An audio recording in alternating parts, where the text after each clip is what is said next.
Good afternoon, good evening, good morning, whenever the fuck you're watching this episode. Excuse me. We're back with another episode of Blitz. Super duper limited edition wildcard weekend goes down. Some no surprises, some surprises. We get to see the results of the Lincoln Riley Bowl. Plenty of things to talk about. And, is anybody having second thoughts on their pick for the Super Bowl? I'm not having second thoughts. I lost one of my Super Bowls. That's what you get for fucking around. We'll fucking get into that later, Gary. We'll get into that later. We will fucking get into that later, bud. Jinx. Let's just get into the first L here as Houston puts up a fucking show, dude. And all credit to Stroud and company. Yeah, what Houston did is probably the reason I waffled a bit on this pick last week. We talked about it, right? I thought Houston had a chance in this game, but I thought Cleveland's defense was going to stump this offense enough to where it was going to be one of those ugly kind of Cleveland wins. And it was ugly, but it wasn't a Cleveland win. Joe Flacco goes out on his sword. A lot of turnovers, but he just kept slinging it, kept trying to, do what he could to get the team back in the game. It was never going to happen. There's a video clip out there. If you haven't seen it, you need to check it out. D'Amico Ryans literally walks his linebacker through the play that's about to happen and says, just sit on this route, read the quarterback, and it's going to be a pick. And instead of it being a pick, it was a pick six. And it was really the nail in the coffin in the game. It really put the game out of reach. So I'm going to triple, quadruple, quintuple down on the fact that D'Amico Ryans is the coach of the year. I don't give a fuck who your pick is. You're wrong. He's the coach of the year. And I'm going to lament for many years unless we find our guy this offseason that we didn't move on from Ron last year and hire D'Amico before he was able to get to Houston, because I loved him moving to Houston. I hated the situation for him, but I loved him as a coach. And he is delivering on that and more in terms of taking this team that I don't know that anybody would have had Houston winning more than 4 games this year. And if we gave them all truth serum, I don't think anybody would have had them winning more than maybe 4 games this year. They didn't just beat that number. They're in the goddamn divisional round of the NFL playoffs. So hats off once again to D'Amico Ryans and that crew over there in Houston. CJ Stroud is the fucking truth.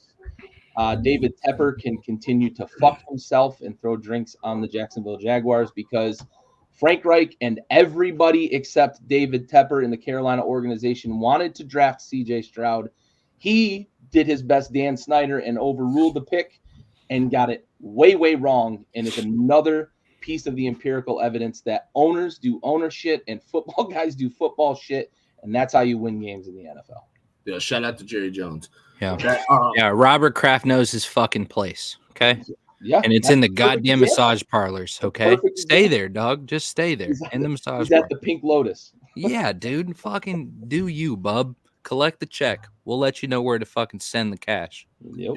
My guy Joe Flacco was giving the ball away like it was fucking breadsticks at Olive Garden. Bro. Right? He was like, we on some Oprah shit. Yeah. You get a ball. You get a ball. Here's a fucking you all get a pick. This dude threw more touchdowns to the other team. He shit himself so hard, dude. Listen, and there's a reason so hard. There's a reason he wasn't playing anymore, and it was a good story, right? We all were like, "Fuck, Flacco's back. Flacco's going to take the Browns into Baltimore." It looked good. He was slinging the ball. However, people were seeming to ignore the fact that he was turning the fucking ball over right along. Right? Yeah. I mean, I don't know what. It was actually like 2.5 a game, but it was too many. 4 tugs. So listen, this was purely for the fans. I mean, this was purely for the fans because they sacrificed draft picks to be this fucking good this late. Right? I mean, listen, it's a good story for Cleveland though. Like, if you're Cleveland, I still think call it. Fuck that. I mean, a playoff game. Like, I think they'll take that. At the end of the day, the Texans did a really good job. Fucking starched them playing better football. Listen, Texans did a good job, man. I work with a dude that's a Panthers fan. Oof. I've said it before. He wanted CJ Stroud. Yeah. He was right. I try to talk him through it a little bit. Like, it'll be fine. I mean, there's something with fucking It's not fine. Kyler Murray Jr. Oh, it's worse. Like, He can't run like Kyler.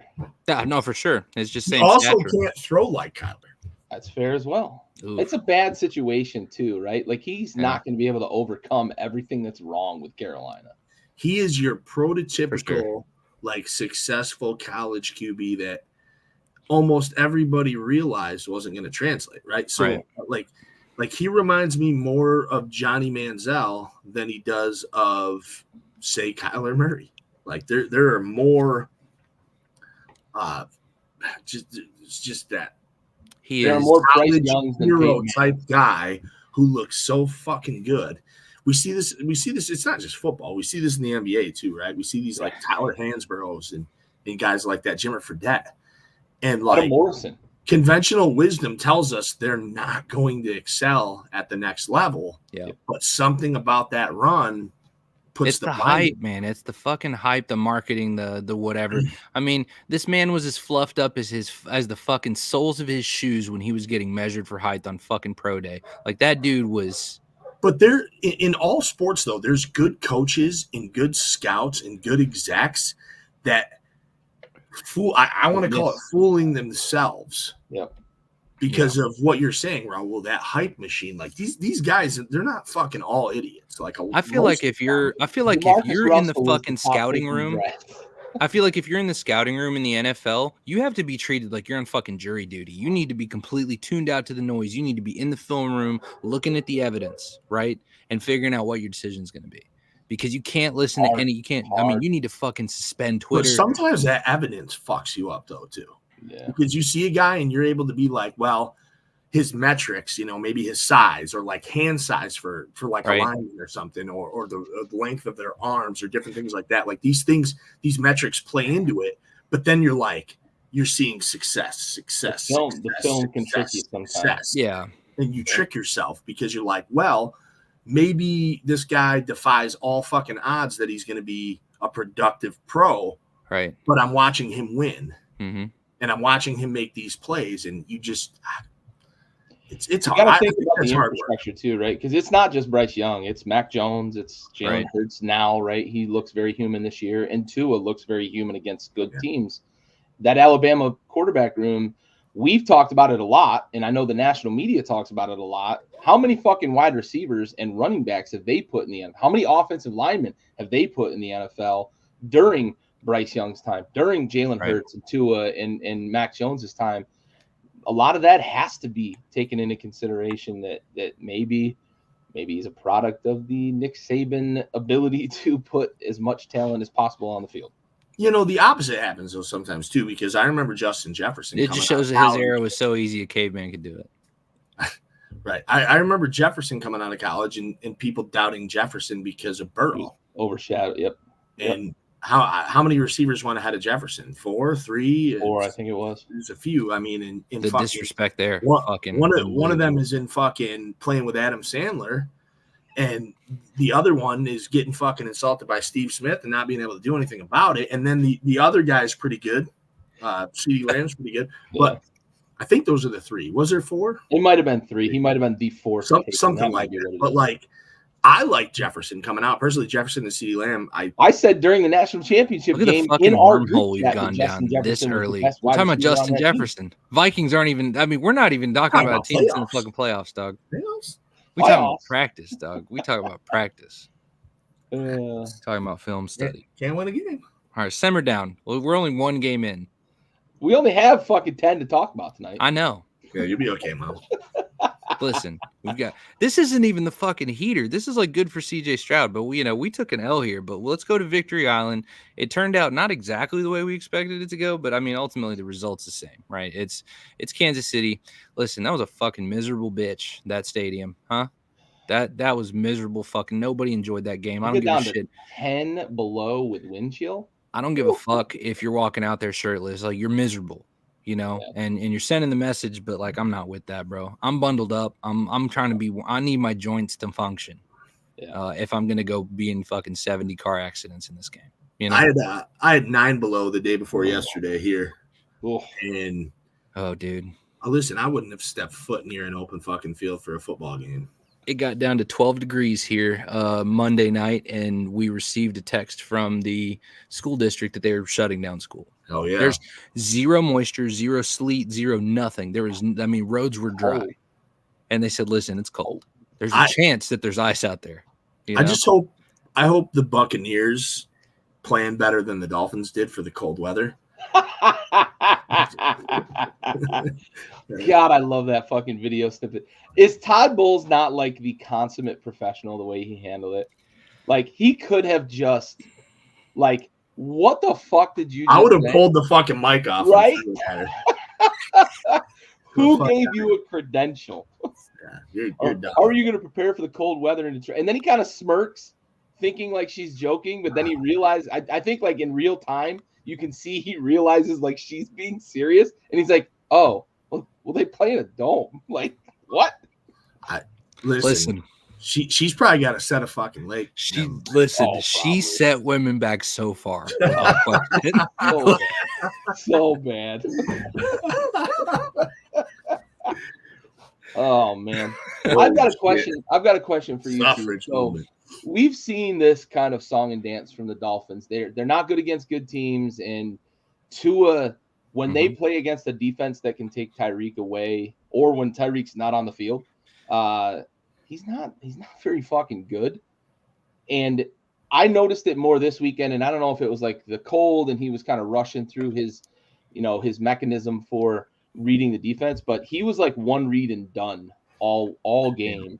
Do you guys think that the Dolphins are going to be looking to move on from Tua this offseason?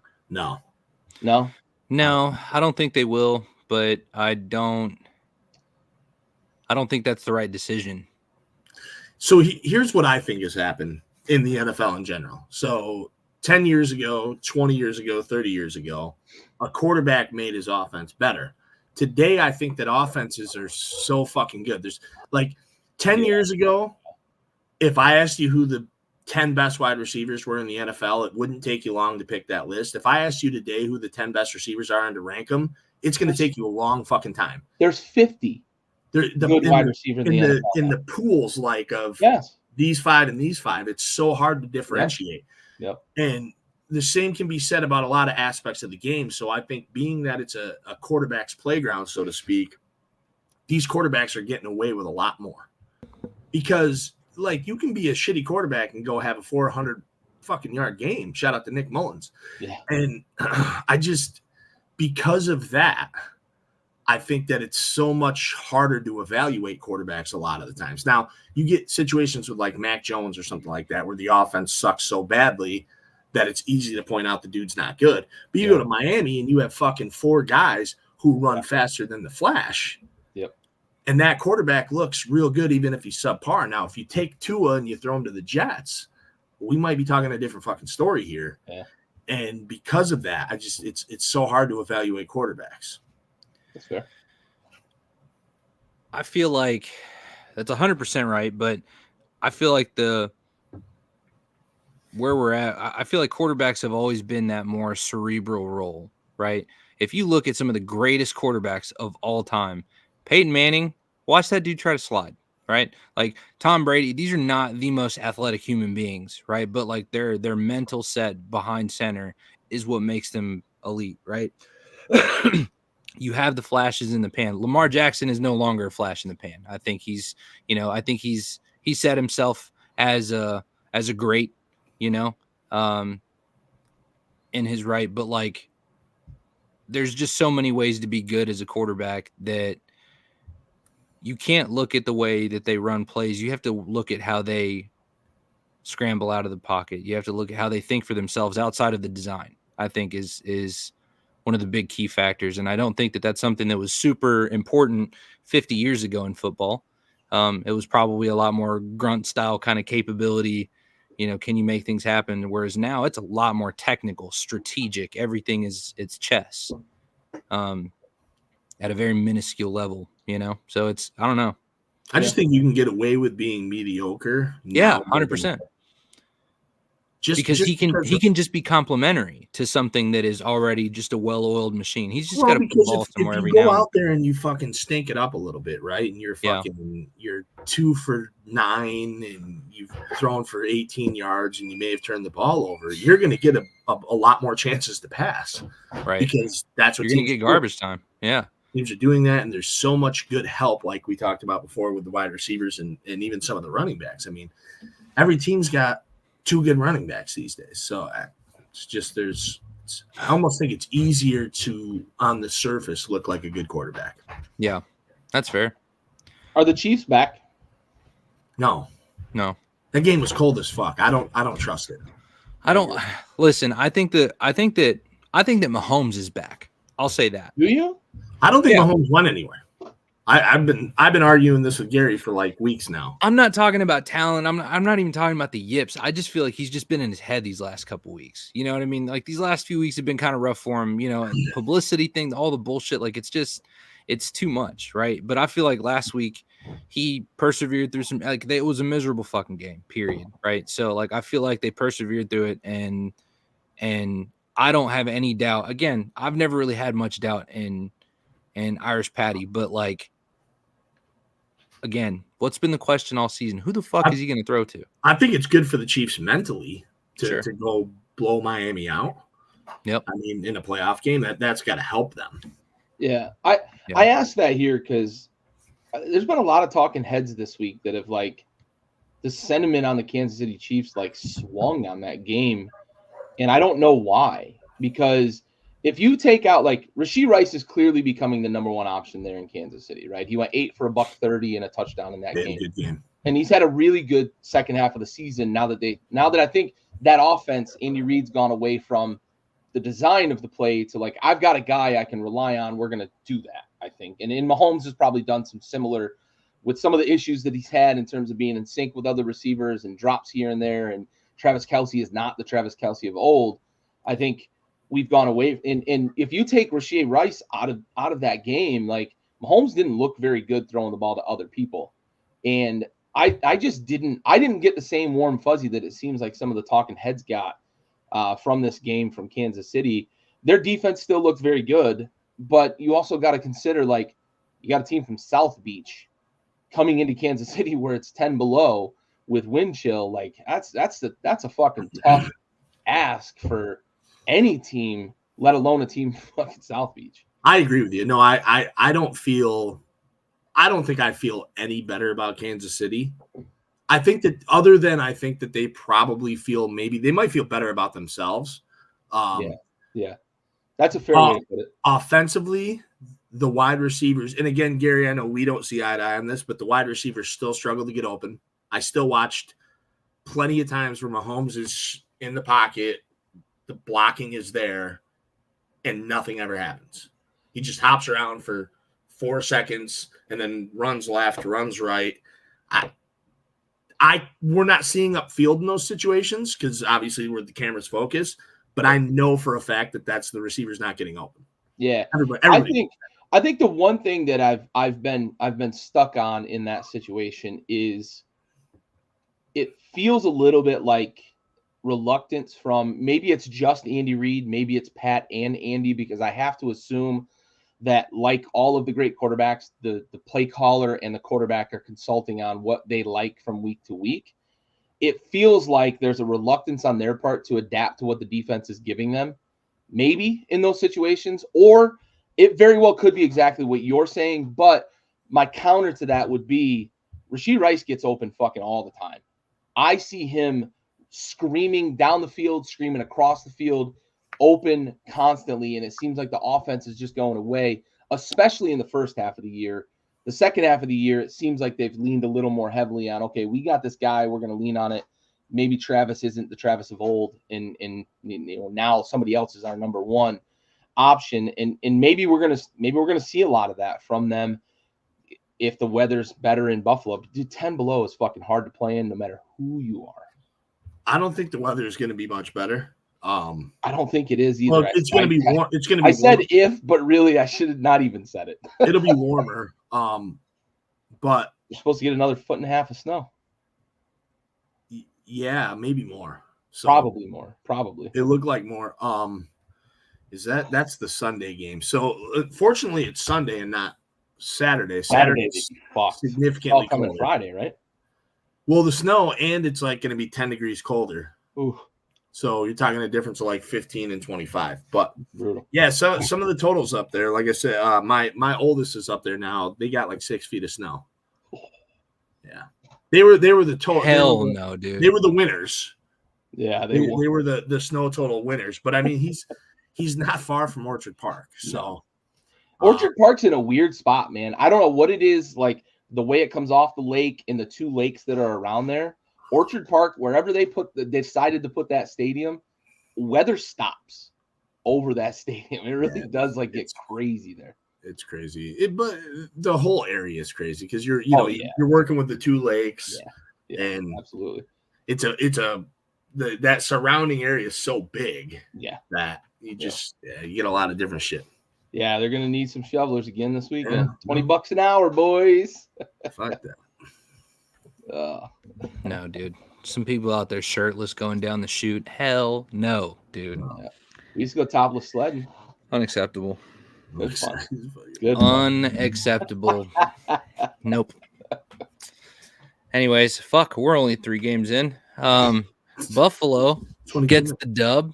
Not really to anyone's surprise. We're Victory Island party of 3. Fuck the Steelers. I have nothing. I have one thing about this game, and it wasn't necessarily about the game. Send it. And I think we're gonna argue here. Maybe I'm wrong. Let's fucking go, dude. This is what I'm here for. The only problem I had with this entire game, because it kind of played out the way I thought it would, and I know Bills fans aren't about to like this. I think that fucking fake slide Josh Allen pulled should be fucking banned. It's banned in college. Kenny Pickett got it banned. I think it should be banned because I was told yesterday that it wasn't a fake slide, it was a juke. But I don't see. I almost thought Gary would give me a little pushback on this, but no. Look, he knows. What I think happened, which is probably what you think happened, which is probably what really happened, is Josh was going to slide, but then realized he had more room to run. I agree. He got the first down because if you look at where it is, it's like 2 yards past the mark. I completely agree. It's like a check swing. I think it's exactly like a check swing. However, it's like a check swing. Yeah. But it's like a check swing, and then you follow through with the swing and hit a home run because he scored from 52 yards away. I agree with you. But my counter to that is it'd be so difficult to judge. Because in that moment, I think there's a way you can kind of look at that and say, well, it looked like he was kind of stutter stepping. But I think in reality, we all know what he was doing. I'm not arguing that. Yeah. I'm just saying in terms of governing it, from asking the officials to govern that, it's going to be tough. And they banned it. They banned it in college 100%. football because of Kenny Pickett, because he did legitimately. It's just too subjective. And for the NFL refs. 70-yard touchdown. But what's potentially worse, though? Now, so this is where we're going to be, too. Is because the defender's going to think he's not really sliding. The officiating crew having another gray area, which sucks. I 100% support that notion. Or the defender killing a quarterback. A 50-yard run in a playoff game because the one defender fucking stopped in his tracks. He quit on the play because he thought he was okay, so right now, if he starts this, if he just like what he did, it didn't go punished, but if it goes punished, what do you call it? I mean, is he just down where he initiated? I would say down where he was. Yeah, you blow the play dead. That ball Plays dead. It's like a slide. The slide is where the slide starts. You blow that play dead. Right. He did. I will give Josh credit. Once he realized he had more room to run, he stayed kind of fluid with it. Oh, absolutely. It wasn't real herky-jerky, but he's a fucking mutant. But everybody, he did a good job of selling it, given the, Gary made a comment earlier about if you fed people truth serum. Everybody you fed truth serum to would say he was going to slide. That was a fake slide. Like, he was going to slide. Like that. I don't think he intentionally faked it either, right? I think what we said he did was he was going to slide. He realized he had more room to run and kept running. He backed out at the last second. My only issue with it would be the fact that the defenders are already so screwed, especially with the quarterback, and they're already so fucking held back. Like, these are seniors that are still in the 8th grade. Yep. So we can't we have to throw them some sort of a bone on something like that. And I think you can give up. I think you can give up forward progress and still call it fair. Yeah, it's right. Where the referee judges you started absolutely. to slide, that's where it's blown. I'm not saying flag them and take it back. No, that's dead the fucking ball. Blow the whistle, plays over. Maybe you put in a clause. Maybe you put in a clause where the quarterback does this shit multiple times in one game, and then we talk about penalty. But like, I don't see any harm in just. You side him for like a team penalty or a team foul or whatever it is. Well, I mean, I don't want a penalty. Just blow it dead. If you're going to fuck around all game, like if I'm Lamar Jackson, I can do that to you 20 times a day. Sure. You don't want a penalty. You just want to blow it dead and retry. I want to blow it dead. Well, if Andy, no, he said he wants to blow it dead. If it continues, sure, right. But if I'm just blowing it dead, the quarterback's going to stop doing it. I think if you ban the rule, the quarterback's not going to do it. Hopefully. Yeah. Listen, I just feel like what would really make shit interesting is if we added a bonus. Just like in basketball, where fucking penalties are more severe. Okay. But we can't trust these refs like that. But, if we had good refs, that would be fire. That would be absolute fire. Like in the playoffs, it's plus 10 yards on everything. You know what I mean? Like it's going to be, you're going to have to air it out 20 to get to the fucking line, to get to the line of the game. I have a bad taste in my mouth about the bonus thing because high school basketball in New York State this year went to a 5-foul bonus. Ooh. So it used to be 7 was the bonus. You shot 1 and 1, and then 10 was double bonus. Was the double bonus at half. Now it's 5. You shoot 2. No. Wait, it's a double. There's no 1 and 1. 5? There's no 1 and 1 anymore. No. Oh my God. That's so disrespectful. So the worst part about this new rule is now if there's like 7 minutes, or there's never 7 minutes, but like 4 or 5 minutes left in a quarter, and you got 4 fouls, these officials don't want to fucking call anything. They start officiating. They overcompensate. Yeah. Plus, there's no strategic like 1-and-1 shit going on. No, you're never going to make up ground. Right. Yeah. Theoretically, you're never going to make up ground. This has been the girls' rule. So. Oh, has it? Yeah. But listen, girls basketball and boys basketball, dude. Listen, Mars. But yeah, they're different. Different. Way different. It's like very different. Geese and kangaroos, baby. I did see a dunk video last week that was pretty fire. Yeah. I can't dunk. Look, I have one takeaway from this game. There was a game we were talking about. Yeah, there was a game we were talking about a minute ago. But one takeaway from this game is that Buffalo continues to show me that like there's something going on there. Over the last 6 weeks, 7 now, actually 8 weeks into the playoffs, they're embracing the fact that they've been playing playoff football for over a month, almost 2 months now. I like what I'm seeing because they're careful with the ball, no turnovers this past weekend, playing very sound defense. It didn't really work out that way when McDermott first took over play calling duties. It's gotten much better as the season's gone on, especially during their win streak here. And they feel like a team that feeds off the energy at home. So I think it's going to be a huge advantage for them, not to get too far ahead into divisional round, but I think it's going to be a huge advantage for them having Patty Mahomes on the road for the first time in his career, but in Orchard Park against the Buffalo Bills. Buffalo Bills, I think they hit their slump at the right time because they've already built enough steam to be a fucking problem. And I think, we'll get into our picks later, but yeah. You want to be peaking at the right time. Facts.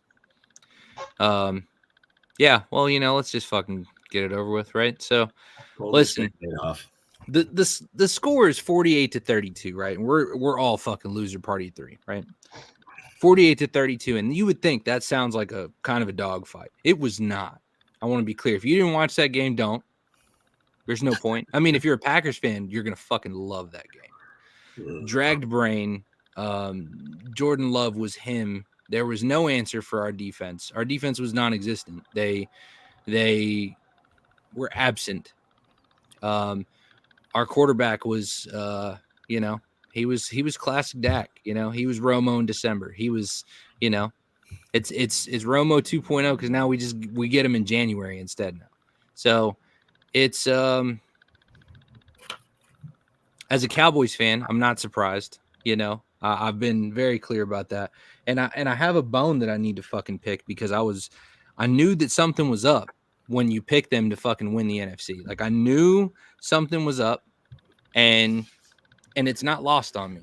Okay, because the man who said they won't win a playoff game this year changed one week and said they're gonna win the fucking conference.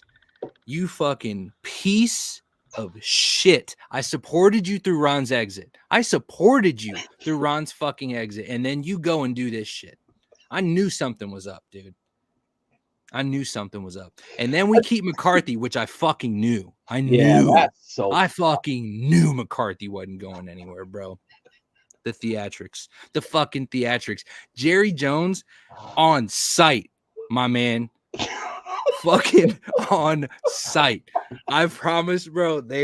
No body, no crime. You hear me? I'm punching it. I'm legitimately fucking crying right tears, bro. Right now, Punching he deserves fucking air, dude. I picked him to win the division. I was right about that. Fuck up, Gary. I wanted one.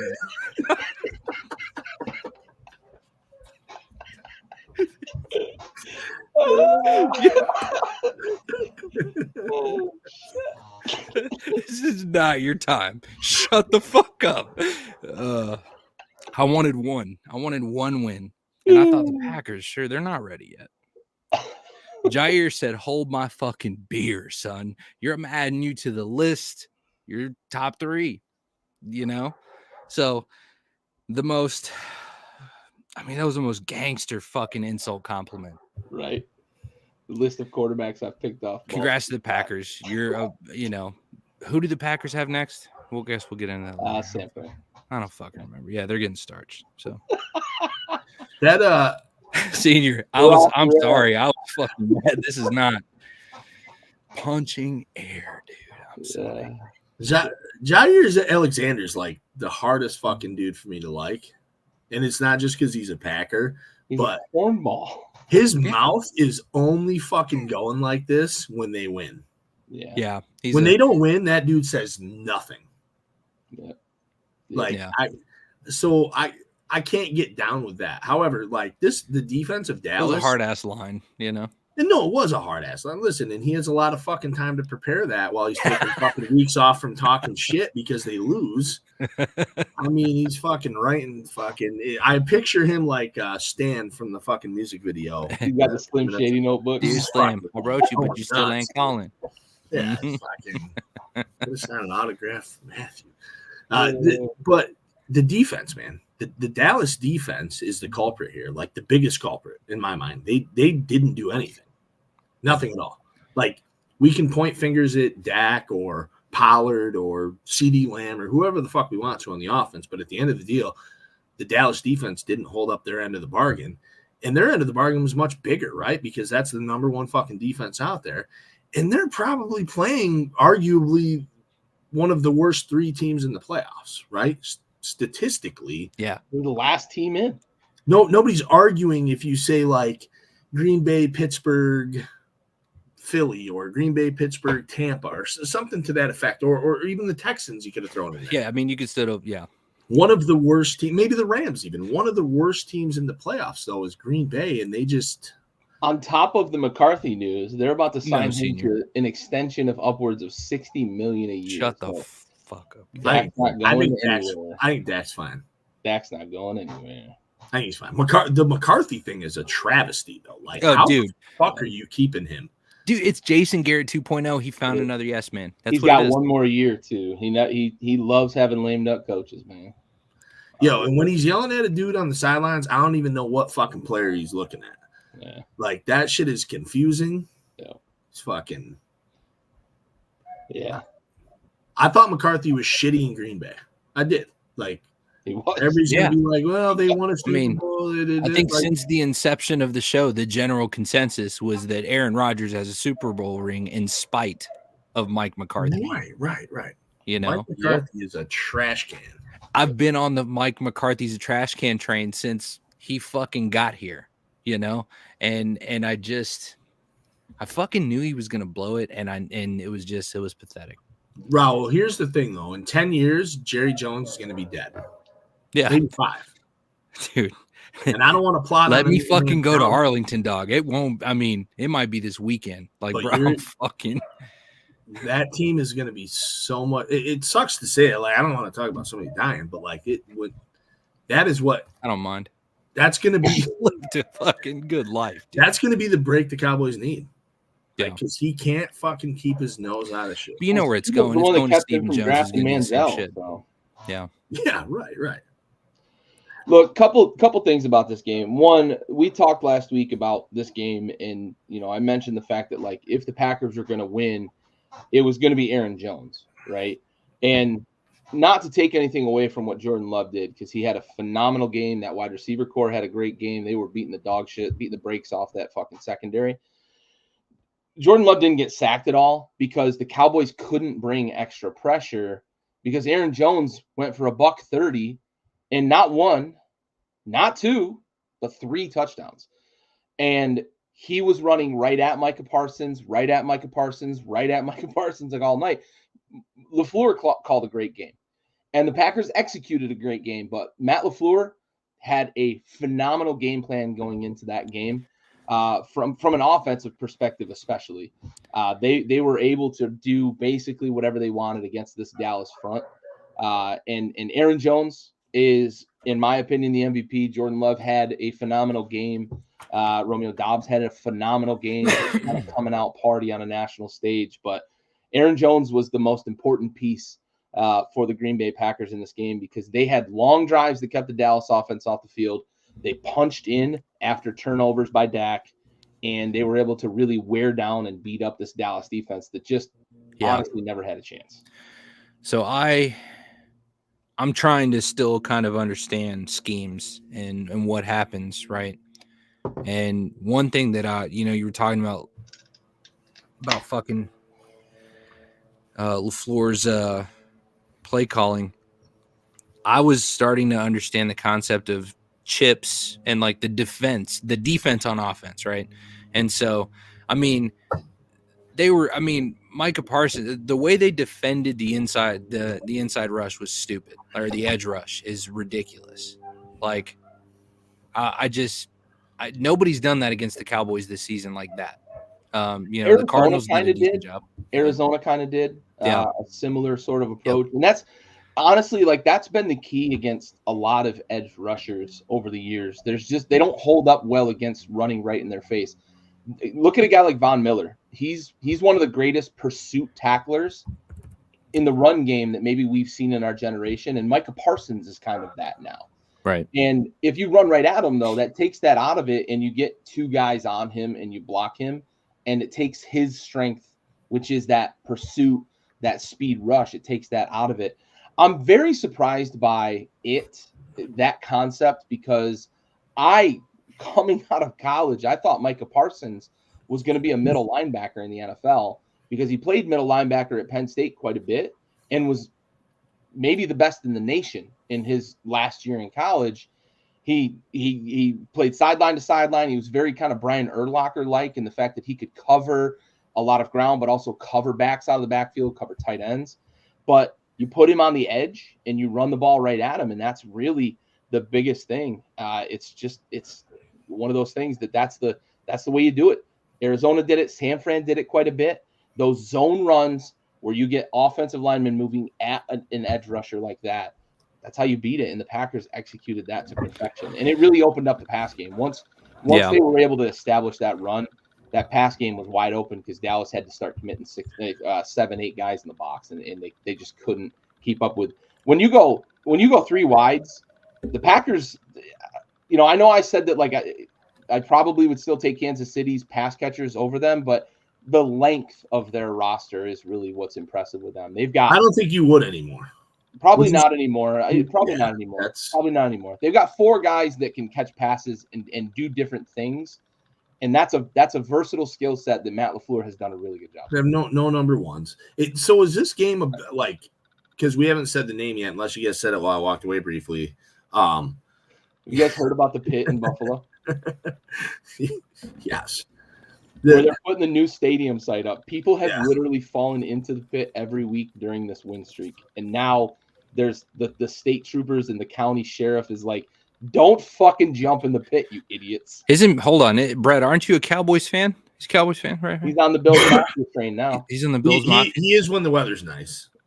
Oh, okay, gotcha. So no, he's a diehard Cowboys fan. He's understandable. He's a realist like you, Raul, though. He called keeping McCarthy. Good. So if we're on the same page, then I don't need to be the one that goes into that pit. It's your fucking brother. And we've already, you need to backtrack about 10 minutes, and you're gonna see all the smoke that was just fucking handed, because this man deserves fucking walk the plank. Like I'm telling you, Gary. I mean, you're right there with Jerry Jones, my guy. Like it's on site if I see you. Mutiny in here. Sorry, I interrupted you a minute ago, Mode. How much of this problem though is like an indictment of Dan Quinn though? Because unless you guys spoke about him while I walked away, we didn't touch on him at all. We need to. No, good point. But to not about it a lot in the chat during the game, because you talked about what Green Bay did with Aaron Jones to then set up the pass. Well, that's the defensive coordinator's job to fucking figure that shit out. And when you're a defensive coordinator who's being called one of the best coordinators in the league, one of the guys who's going to get a head coaching job, and you have the best defense in the league, bullshit. Like, we're putting you on the fucking stake today, bud. What's that little kid meme? A bullshit? A bullshit? A bullshit? I mean, something like McCarthy and like Jerry Jones are such magnets here, and then you throw in like Dak into the conversation, and it's like we fucking forget about Quinn a little bit. I think sometimes he's typically not to blame. He is getting let off the hook a little bit. I think. Yeah, no, for sure. He's definitely due his ass chewing. That's well said, Mode. It is funny. I don't know if this is something that's like in Dak's head, but the pick six he threw this past weekend reminded me of the pick six he threw against, I think it was Arizona earlier this year, but it was a game earlier this year, and the pick six he threw in the last game of last season against Washington, where he throws a pass that almost gets picked. And then the next play, he's like, no. You're going to intercept this ball and you're going to score. The very next fucking play, he throws a pick six. Like, it's almost like you can predict it with this fucking guy. I said you taking it to the house. Right. Like, Jesus Christ. Yeah, just keep him off fucking DraftKings. Yeah. Yeah. Oh, man. Calvin Ridley was like, yo, Dak, let me show you this. Some insider trading right here for sure. There's nothing else to talk about. Fuck the Cowboys. Fuck Jerry Jones. Fuck Mike McCarthy. Fuck 'em. They can all suck a dick from the back. You heard it here first. Detroit. What a fucking emotional ending, right? You know? It's so fine, emotional. buddy. Yeah. Stafford got put down. Yeah, no, he's listen, nothing against Matt Stafford, right? I had a hell of a game, didn't he? I mean, over 300 yards. He was and again, classic Stafford persevering through the bullshit. Yeah, he did a good job. I wish Chris Collinsworth loved Matt Stafford when he was in Detroit as much as he loves him when he plays for LA. Because that dude almost came on live television over a throw that Stafford's been making for fucking 12 years. He made it for like this. Yeah. Man, he did it more than once. It's completely frustrating to listen to like Collinsworth. What's the term now? Glazed like a full donut, like a foot long fucking baguette. He glazed Stafford for the entirety of that game. I think Stafford's glazing him. Really, the Rams could have been down by 50.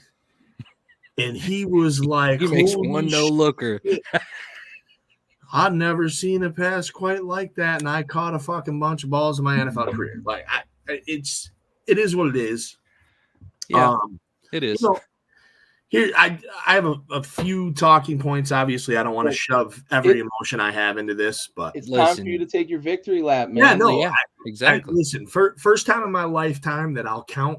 I was 8 the last time the Lions won a playoff game. That doesn't really count. I'm a big advocate. Anybody who's talked to me on a regular basis knows that I always say that any championships won before your 10th birthday do not count for you. You do not have a grasp on that. I don't give a fuck if you were born and wrapped in a Yankees jersey. Those championships do not count for you. If you were not 10 years older, get the fuck out of town. So, first one of my lifetime. Very happy. It was a pretty awesome moment. Great that it was against Matt Stafford. I like that. I like the competitive juices flowing. I'm glad he was there to fucking witness it. That's probably my favorite Lions player of all time.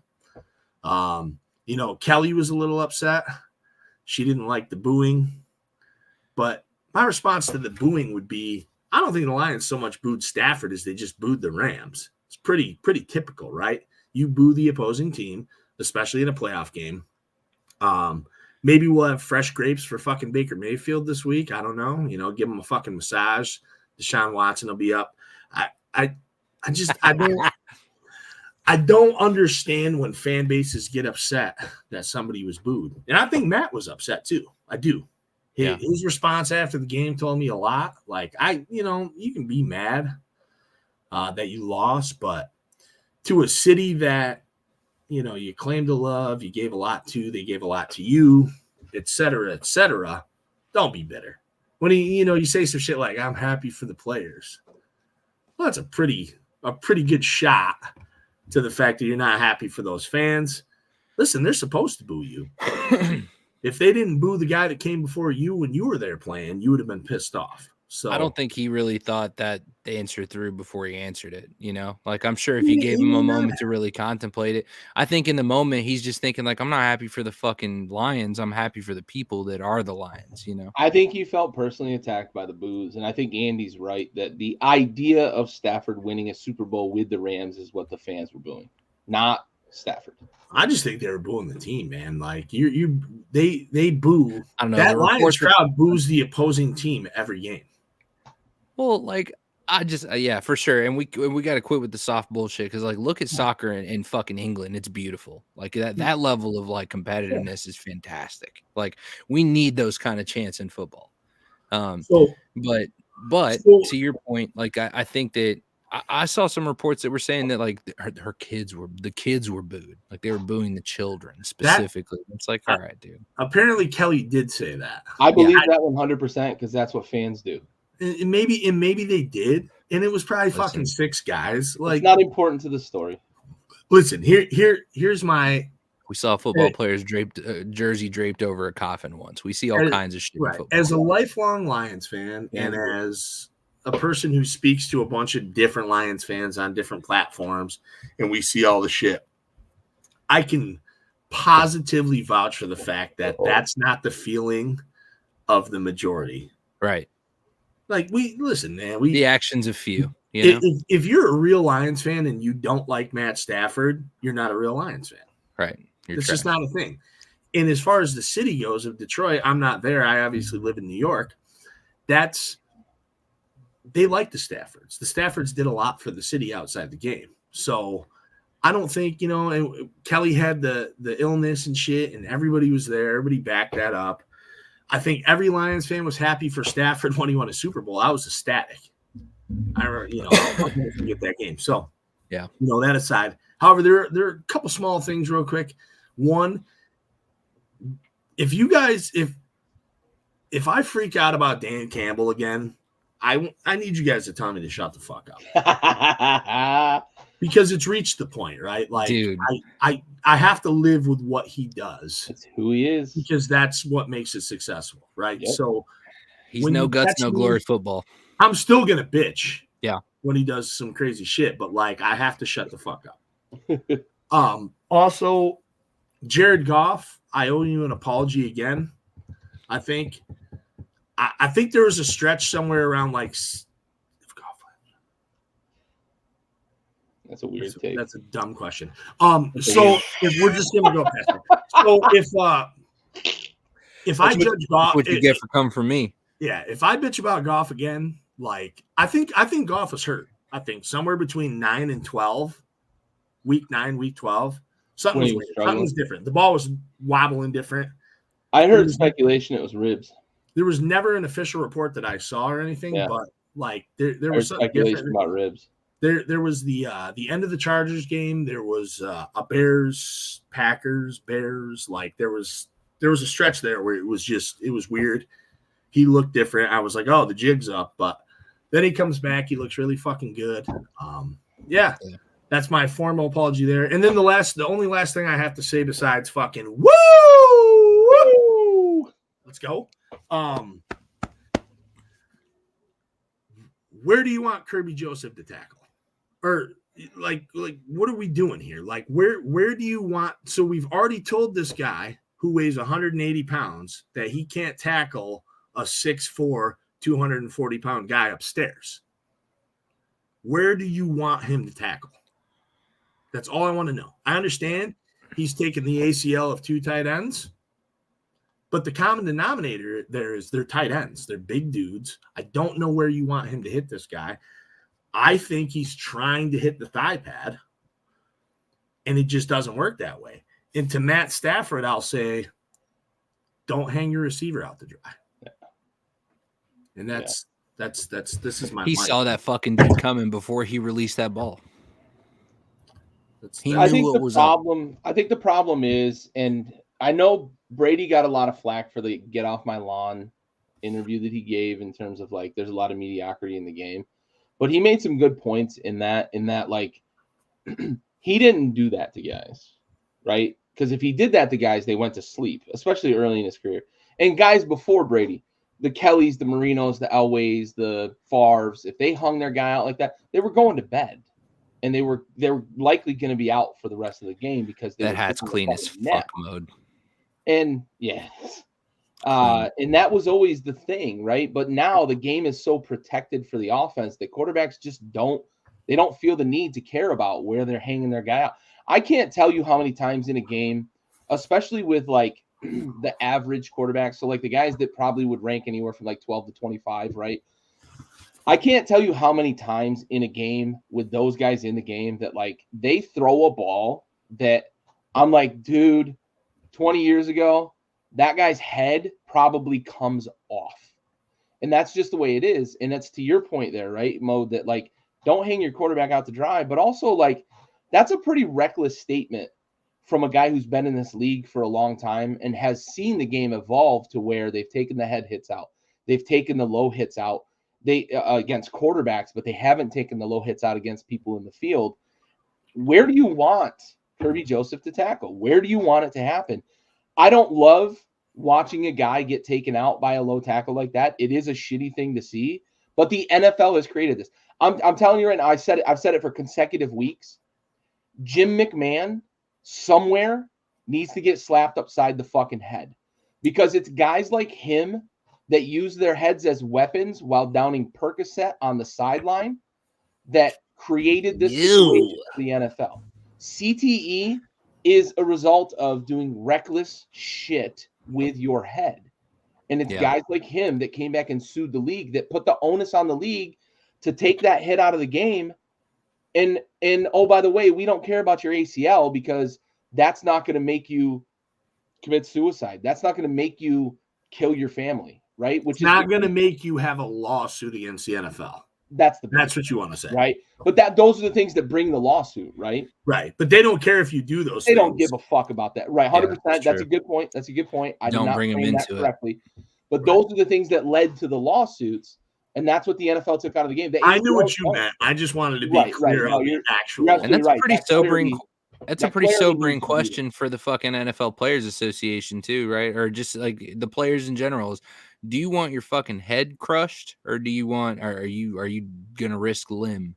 Every player to a man will tell you he wants to get hit in the head.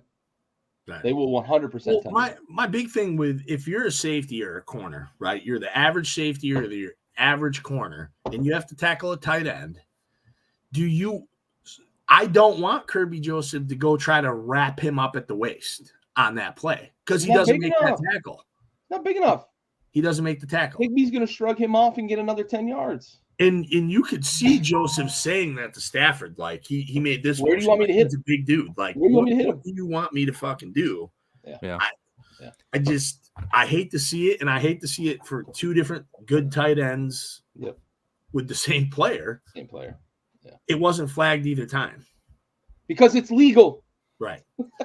It's not going to be flagged, and we're going to have to deal with this right or wrong. Yep. And, you know, Campbell made it pretty clear that he's not giving a different direction on how to tackle.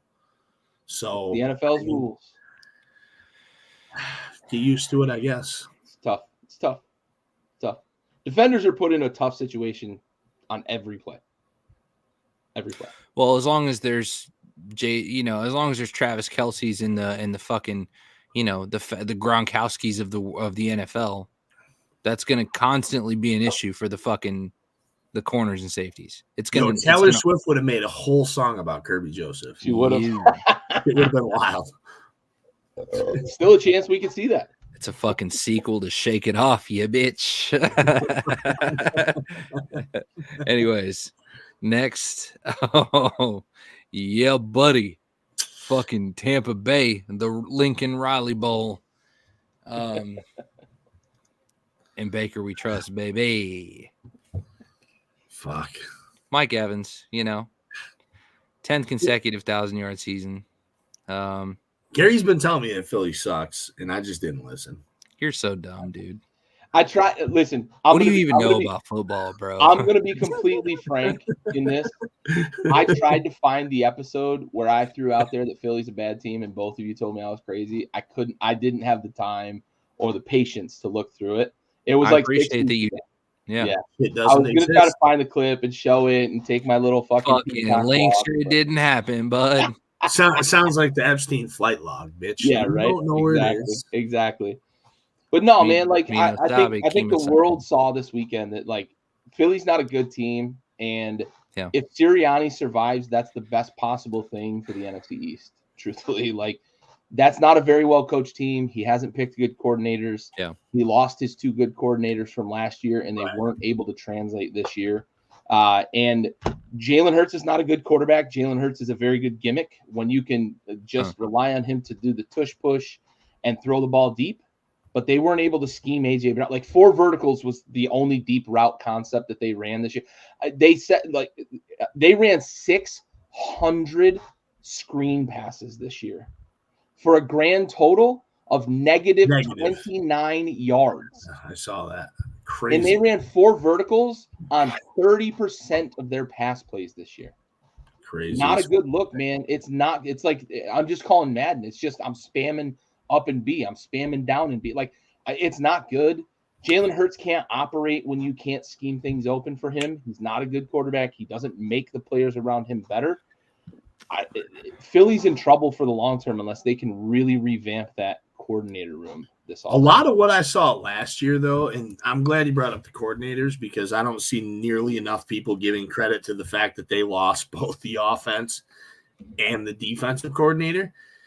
And I think offensively, first of all, we covered up a lot of deficiencies there, right? Like that offensive line gets brought around town and given fucking steak dinners like they're the next coming of the fucking 80s Bears defense, right? Like we talk about we talk about Philly's offensive line like they're the best in the NFL, and they're not. They're not. I don't think they're top 5. Like I think they're good. I think they're probably top 10 fringe. I don't think that offensive line is a top 5 offensive line, and I don't think Jason Kelce's the top center. I don't. Like I think he was, but I don't think Jason Kelce's been a top 3 center in probably 2 years. Yeah. He's definitely on the back 9, which I feel like I respect the fact that he's going early. Yeah, and he's still a really great player. Don't get me wrong. But like and I did say early, he's still got gas in the tank, but I think he's fair to fucking he's never gonna be as good as he was. Well, he's hurting. I mean, so like if you ever saw so Kelce had like the show or whatever, and I saw some clips. And he was saying that between football, he's just in ice constantly. Like it's just that his body's beat. But the popular consensus is if I went and pulled like 20 people off the street and I said, who's the best center in the NFL? 15 of them are going to tell me Jason Kelce. And it's not true. It is not true. It hasn't been true for a couple of years. And if I pull that same people and I say, listen, who has the best offensive line in the league, a bunch of them are going to tell me Philly. And again, that's just, it's not true. It's the belief, but it's not the reality of the situation anymore. And a lot of that starts there.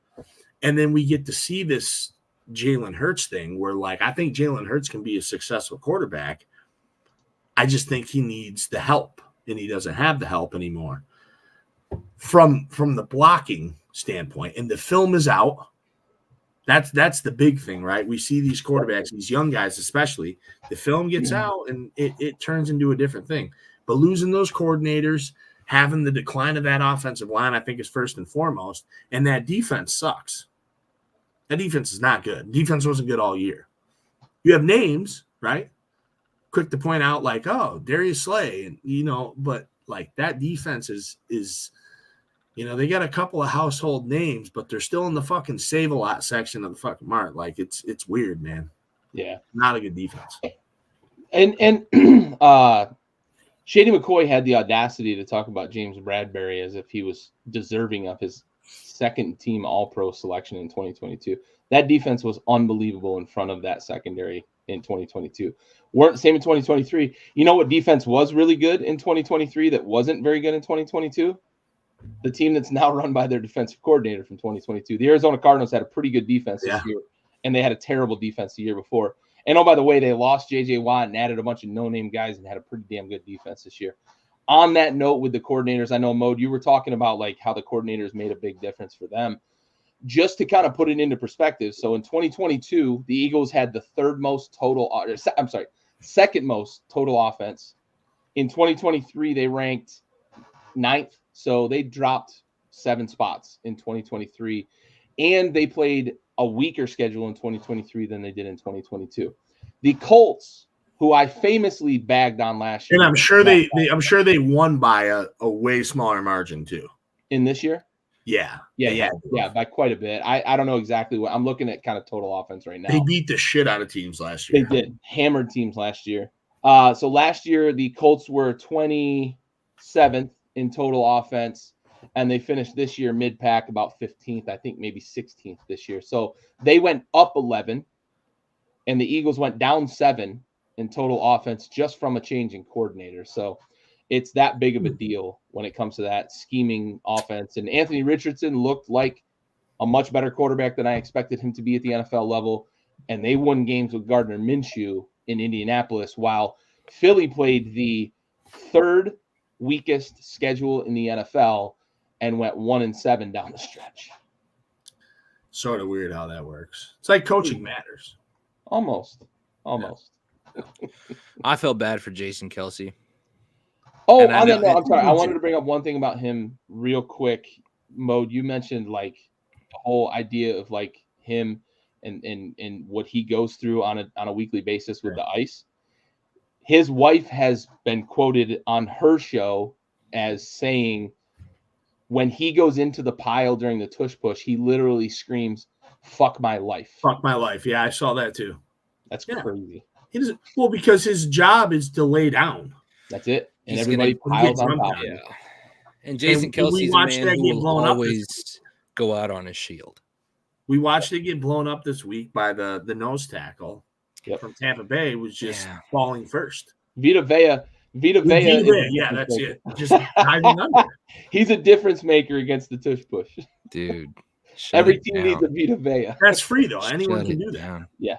Absolutely. Oh, yeah. The film's out now. You know what I mean? Out. Not that it matters because they're fucking golfing. Yeah, they're golfing. Right. Or doing whatever. Sorry, Raul. They're going to try it again next year, so fuck them. Yeah. But no, I mean, Jason Kelce, that whole situation, I mean, I know, and he said on his podcast, don't feel bad for you. But, like, I feel bad for you. Like, God damn it. Yeah, and I think it's all about perspective, right? Yeah. Like, he's a professional football player. He lived his dream. He lived a pretty goddamn good career, good Call life. It a career, man. But also, like, when I see a dude who – it's like watching Quarterback, that documentary on Netflix with, like, Kirk Cousins last year when he was dealing with the ribs and everything else that like he had to go through so much just to get ready for Sunday. We never see that, right? We never think about that. We just see these guys on Sunday ducking their heads down and running face first into the car crash. Right. You don't really think about what it takes to get from fucking Tuesday to Sunday. Yeah, he was even talking about on New Heights. He was talking about the process of what happens, like exit interviews and what happens right after the season's over. And he was saying, he's like, "Yep, it was."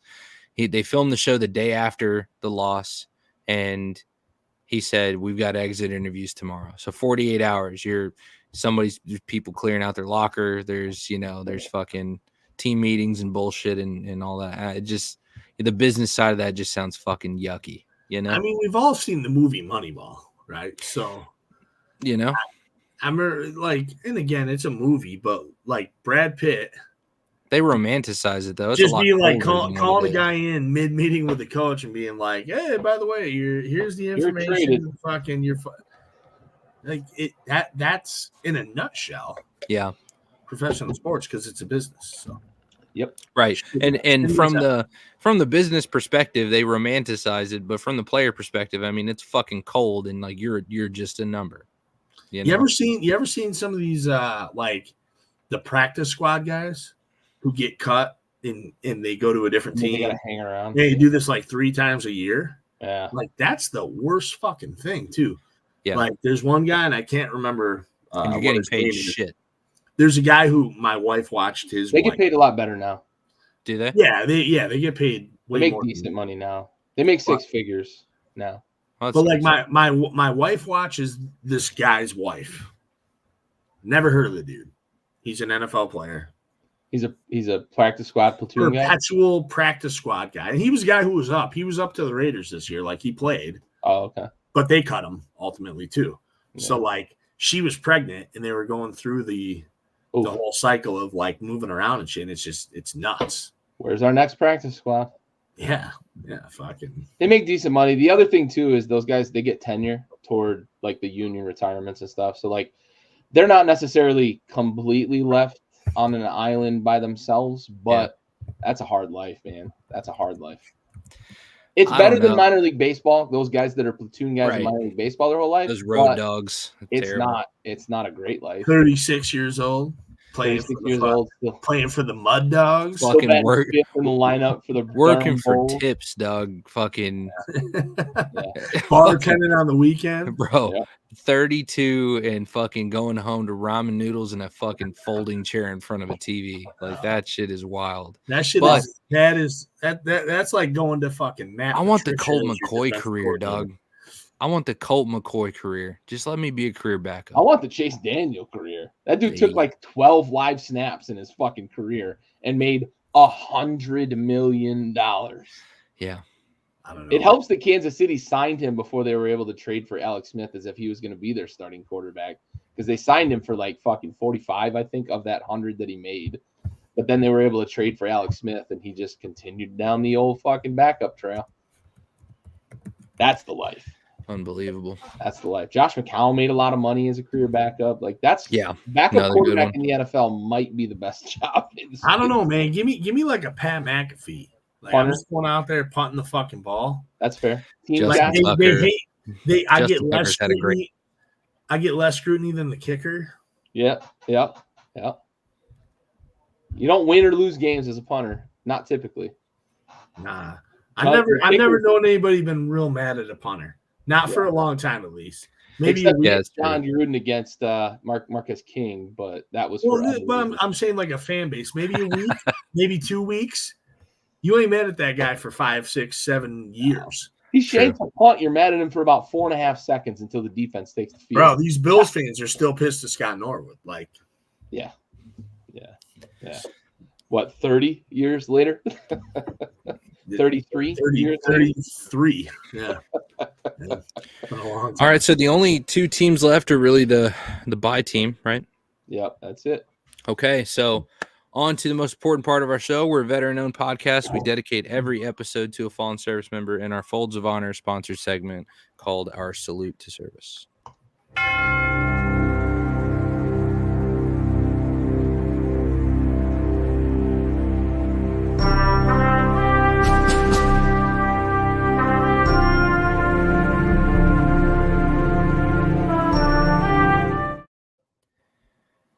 This episode is going to be dedicated to Marine Gunnery Sergeant Stephen L. Bryson, who passed away January 9th, 2002, serving during Operation Enduring Freedom. He was 36 years old, of Montgomery, Alabama, and he was assigned to Marine Aerial Transport Refueler Squadron 352, based at Marine Corps Air Station, Miramar, California. He was killed in a refueling tanker crash in Pakistan. Marine Gunnery Sergeant Stephen L. Bryson. We have the watch.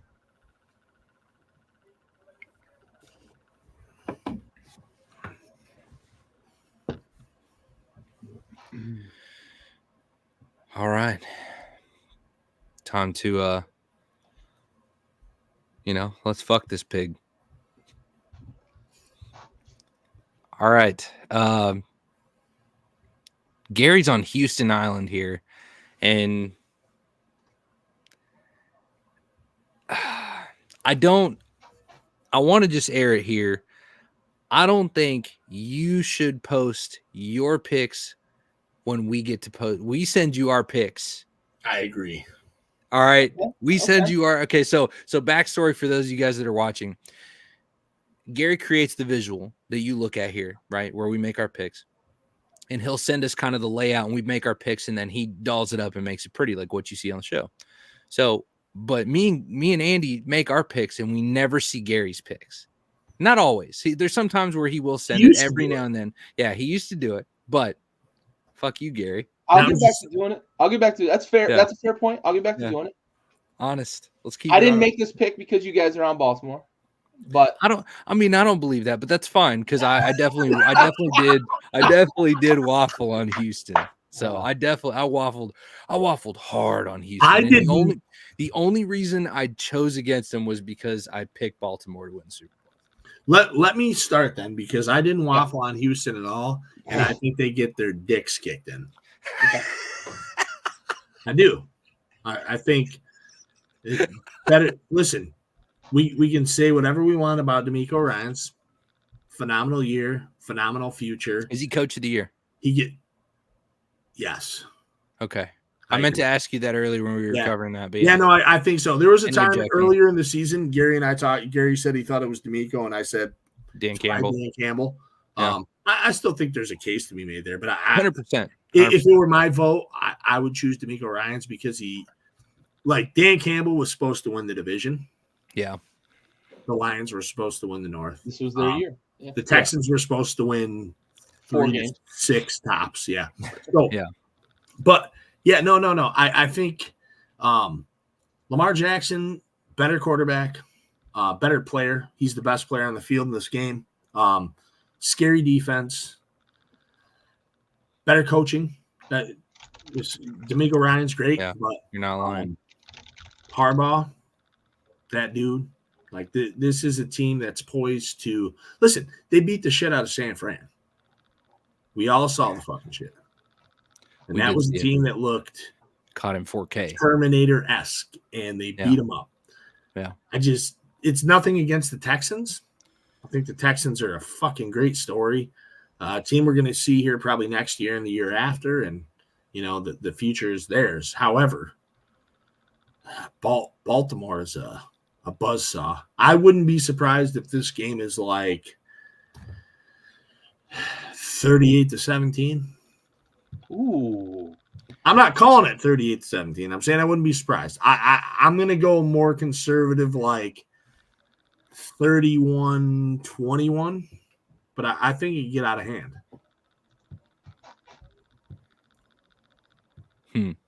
I've seen it get out of hand against Baltimore before. I'm a Lions fan. Facts. Gary. Yeah, I think it's a bit about what I think D'Amico Ryans can do against this Baltimore offense. This is a Baltimore team that lost to Indy. They lost to Pittsburgh. They lost to Cleveland. So, they're a team that can lose to these playoff caliber teams.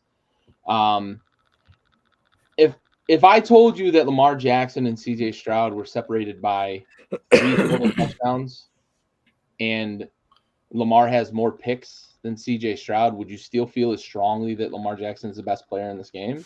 Yeah, absolutely. That strongly, though? By far. Interesting. I don't think it's close. Because he's operating with a much better plethora of tools on that offense, and he's not demonstrably. Wait, better. you think so? I do. 100%. You think he has better tools on offense than 100%. CJ He's got Stroud? three better running backs. He's got 3 better running backs than the Houston Texans have. Okay, I'll give you the running backs. I think that's it though. That's all I would give you. Oh no, he's got a much better tight end who is hurt, right? Currently. Who's hurt? No, he doesn't. Currently, but he played 15 of the games in the season. No, but I'm talking about right now though. I'm not talking about like 6 weeks ago. CJ lost his best pass catcher. No. I agree with that, but I think that Baltimore has a much better set of tools. I do. I think they have a much better set of tools than Houston does right now. I think Nico Collins is far better than Zay Flowers. Do you? Right now? Absolutely. Interesting. I think that's a product of CJ Stroud though. Oh, you do? I don't think that's raw. Because think about what Nico Collins has been. No, that's fair. But the end result's still the same. Is that That's fair. I think no. You have to understand that Nico Collins has been in the league for 3 years. Right. He has. Nico Collins is a guy that if you ask he was in a bad situation, fan, they wouldn't even have known that Nico Collins was a professional football player for the last 2 years. Listen, I do agree with that.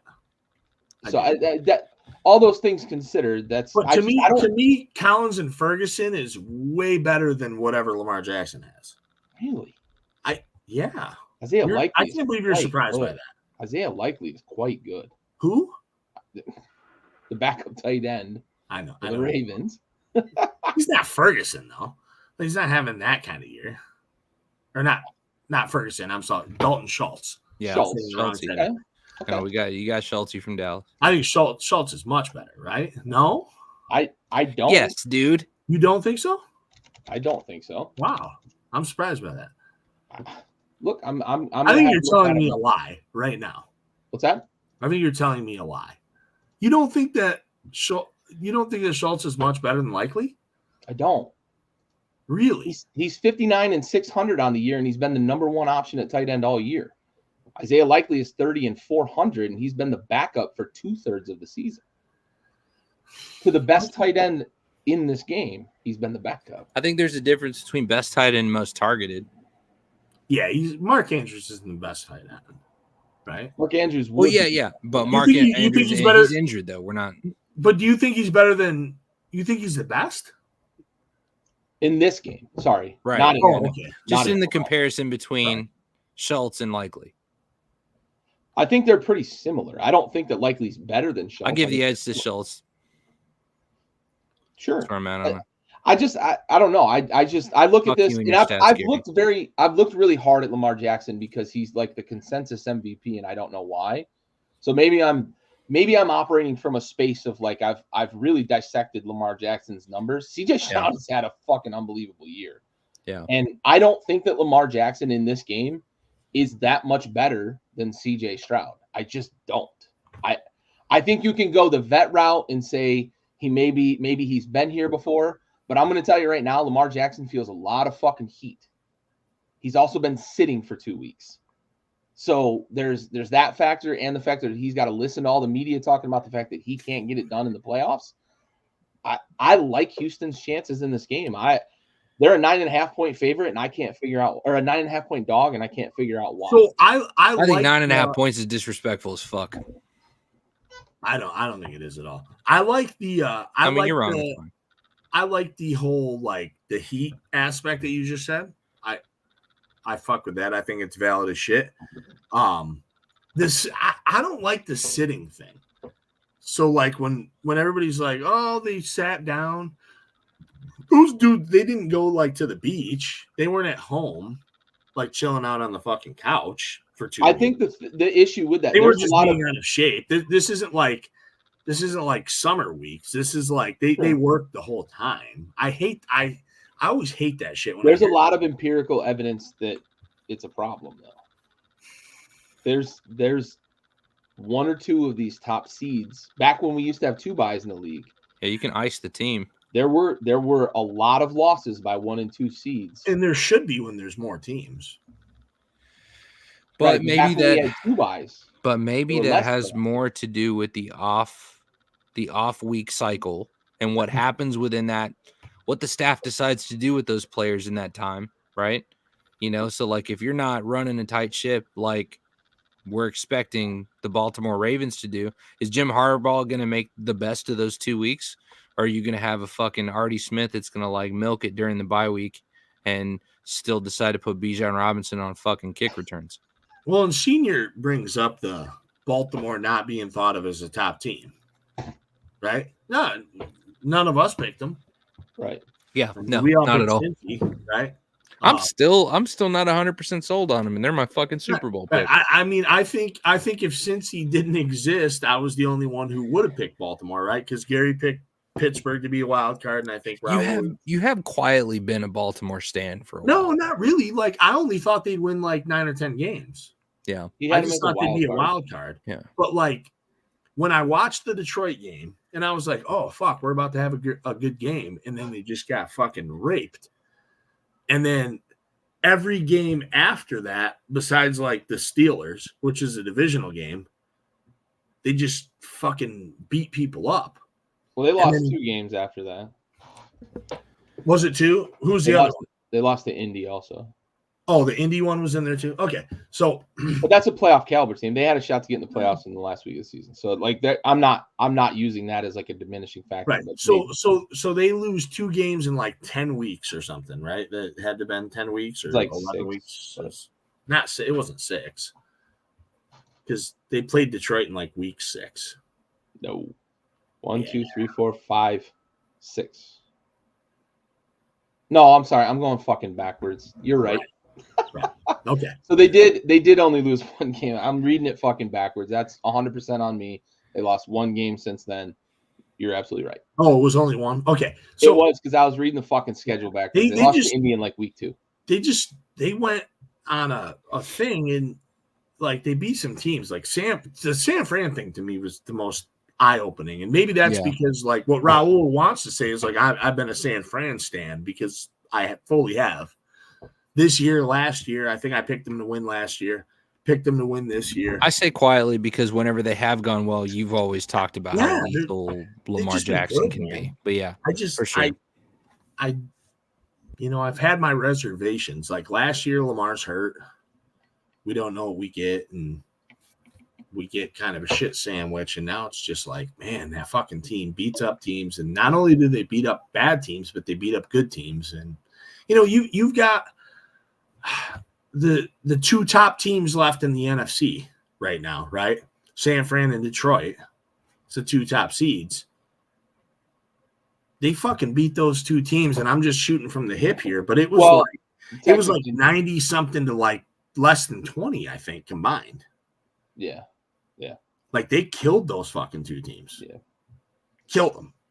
Yeah, it ended up 61 to 25. 71 to 25. Sorry. 71 to 25. 71 to 25? Yep. Yeah. Yeah, it's crazy. 38 to 6 against Detroit, 33 to 19 against San Francisco. Yep. No, they beat them up.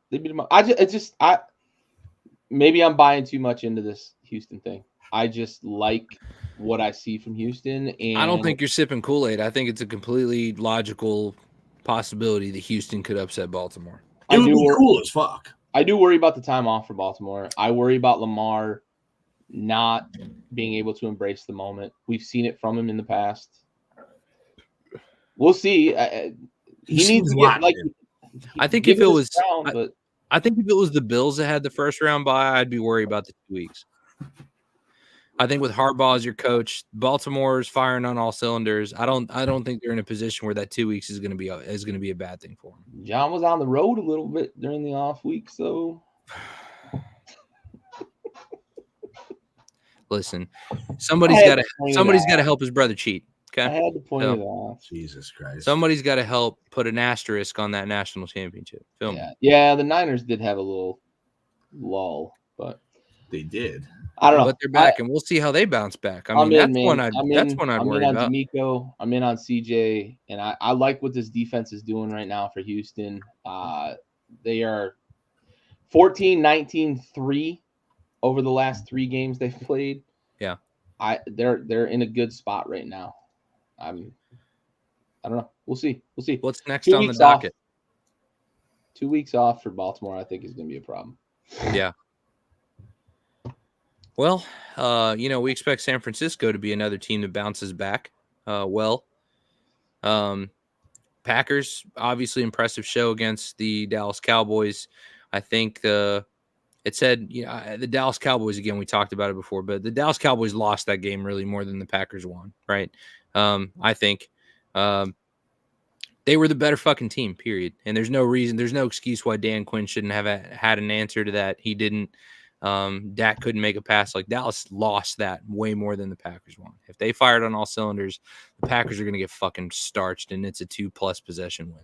But let's move on. They're not in the show anymore. I digress. The Packers don't have enough to beat who the Niners are. And I don't think they're going to be a team that's going to be impacted by a 2-week. If anything, you're giving CMC time to recover. You're giving these boys who are out there fucking giving their all time to fire on all cylinders. And I think that Shanahan's going to make goddamn sure that they are more than prepared. You mentioned a very important piece. The last time we saw Christian McCaffrey on the field, he got nicked. Yeah. 2 weeks to get healthy. Very important. Yeah. I will admit, I had a fleeting moment that I was going to get cute with this game and play the hot hand in the Packers because they've been playing really good football. They've been playing backs against the wall. You have been with the cute shit lately. No chance here. San Francisco, one, give CMC 2 weeks to get healthy. Debo 2 weeks off. Ayuk, all them guys. Trent Williams got nicked in the last game. We saw him play. Give him 2 weeks to get ready. All things considered, if San Francisco got healthy with the 2 weeks that they took off, they're a fucking juggernaut, man. They are a wrap. Juggernaut. 9 points in this one. Call it a conference championship. Feels about like the right number. I think 30 to 20, something along those lines, maybe. Yes, and what's the spread now? 9. 9, yeah. 9.5. It's bounced between 9 and 9.5. And Green Bay's defied the odds a little bit, right? I mean, Vegas is pissed. They win 9 games, and part of that is what I worried about the Lions with all season, right? Is playing that soft ass schedule. They play the same schedule. Yeah. It was a shitty schedule. However, you play the games that are in front of you. Beating Dallas, awesome. Listen, I've never liked Green Bay in my life until last week. Liked them a little bit. Sorry, Raul, at the expense of the Cowboys, to give the Lions a second home game. Another home game, baby. Is everything. San Fran, though, like I said about Baltimore, buzzsaw. And I do want to point out, I think, Senior, somebody said something about the San Fran had that 3-game lull. Yep. Baltimore wasn't in that mix. That was like 6 weeks later where Baltimore beat the shit out of them. So that was kind of a different thing. But I think they lost to like Cincinnati and it wasn't great. The Cardinals or something weird. It wasn't a great run. They lost to some weird teams in there. And that was the Debo thing, right? They didn't have Debo. We talked about that a bunch of times. So I just think even if McCaffrey's not healthy, Elijah Mitchell can kind of steer the ship against Green Bay. Kittle, Debo, Ayuk. That defense is scary. That offensive line does their job. It's got to be hard to pick against San Fran, right? Yeah. Is there a team you choose against San Fran outside of possibly the Lions? I don't know if I choose the Lions. As the unbiased onlooker, I think it's the Niners and everybody else right now. Yeah. I mean, I picked the Niners before the season. I picked them before the playoffs. I don't think my mind has been changed. Well, maybe it will be this week. We'll see. I should have stayed with them in the playoffs. I had them before the season. I should have stayed with them in the playoffs. Yeah, you fucking should have. Fair. They're tough. You're fucking I'll never forgive you for that. So that's fine. Look, Mo's little shade about Dallas losing so that the Detroit has a home game, that makes sense. That's not shade. I mean, no. I appreciate it. Appreciate it. Yeah. As much as I don't ever want to see Green Bay win a fucking game or draw any sort of air, it was beneficial to the Lions, man. And I fuck with the, I'm here. Listen, I'm gonna do it again this week. I'm not gonna openly root for him ever, but like if they want him to win, want him to win. Yeah, you get the NFC Championship at home. Absolutely. Yeah. Against them. Right to knock the Packers out to go to the Super Bowl. You should have picked the Packers. Nah, fuck them Packers. We ain't picking them. I jinxed the 49ers. I ain't picking the Packers. If the Packers, this black magic only applies to Dallas. If the Packers play a Christian academy in fucking Upper Pennsylvania, I'm not picking the Packers. I don't give a fuck. Yeah, I'm picking the Amish. Man. Hezekiah, Ezekiel, fucking Jedediah. Fucking get the oxen and go. Yeah, dude. Fucking Mose Trail. Dwight Schrute and company. Oh man, the beet farm. I'm telling you. All right, let's keep this fucking slop bucket moving, dude. It's D3, okay? And it's over. Home game, Bucks. Listen, they're going to have to adjust for the weather. Thankfully, they're playing in a dome. It's a short walk to the stadium. Oh, shit. Yeah, that 20 seconds getting from the bus to the stadium is going to be tough. Disrespect, bro. That was just a sprinkle of fuck you on top. I loved it. It was good. He was so good about it, though. Like, gave us a little bit of a soundbite and didn't shit all over her. Pretentious. Could you imagine Rex fucking Ryan in them? He would have fucking shit all over her, dude. Oh, did you really just ask that question? Up and pulled his nuts out. The fuck did you say? Yeah. Did you really just ask me that fucking question? And then he would have offered to lick her toes. Yeah. Yeah. So we know, we know my feelings on this game. I like it a lot. I think that fuck, I don't want to say anything weird because I'm not religious. We're doing that though. Yeah, no. I mean the Bucks, right? There's religion and superstition, right? The Bucks are the team you want. They are. If you're here at this point, you want the Tampa Bay Buccaneers. They're not a very good team. You already handled them once. I think it was like 20-6 or something. The Lions have an opportunity to have the easiest path to the Super Bowl ever. They do. I mean, other than could be Green Bay, right? So I mean that's what I'm saying. You can legitimately play a couple of 10-win teams and a 9-win team and go. That would be wild. It's not going to happen. You could play 6 and 4 and 7. Right. So, here we go. I like it. I don't ever want to count out another team, but this is the matchup I wanted. I wanted Tampa Bay more than the Eagles. After watching last week, maybe you wanted the Eagles. I now want the Eagles. But listen, you're always going to feel better about a team you've already beaten, especially a team you beat on the road in their house. I know that Tampa Bay early isn't the same Tampa Bay team that they have now. I agree, Senior. Tampa Bay, listen, they did a lot of good shit. They're another team. They played in the worst fucking division in the NFL. So they get a few easy wins there. But shout out to them. And listen, they kind of have a formula that hurts Detroit, right? Detroit gives up like 180-something yards to wide receivers the last 4 or 5 weeks of the year. They got a couple really and listen, you got Mike Evans, you got good fucking Godwin. You have to see it. So Kate Otten has come on. Yeah. Listen, I think Detroit is again the better team. We'll see. Agreed. Fucking let's go.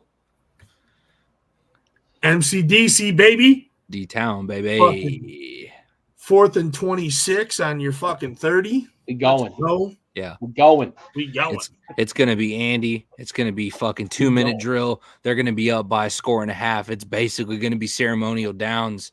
Fucking Mode's going to be crying, blasting, lose yourself. It's going to be wild. He was eligible. He was eligible.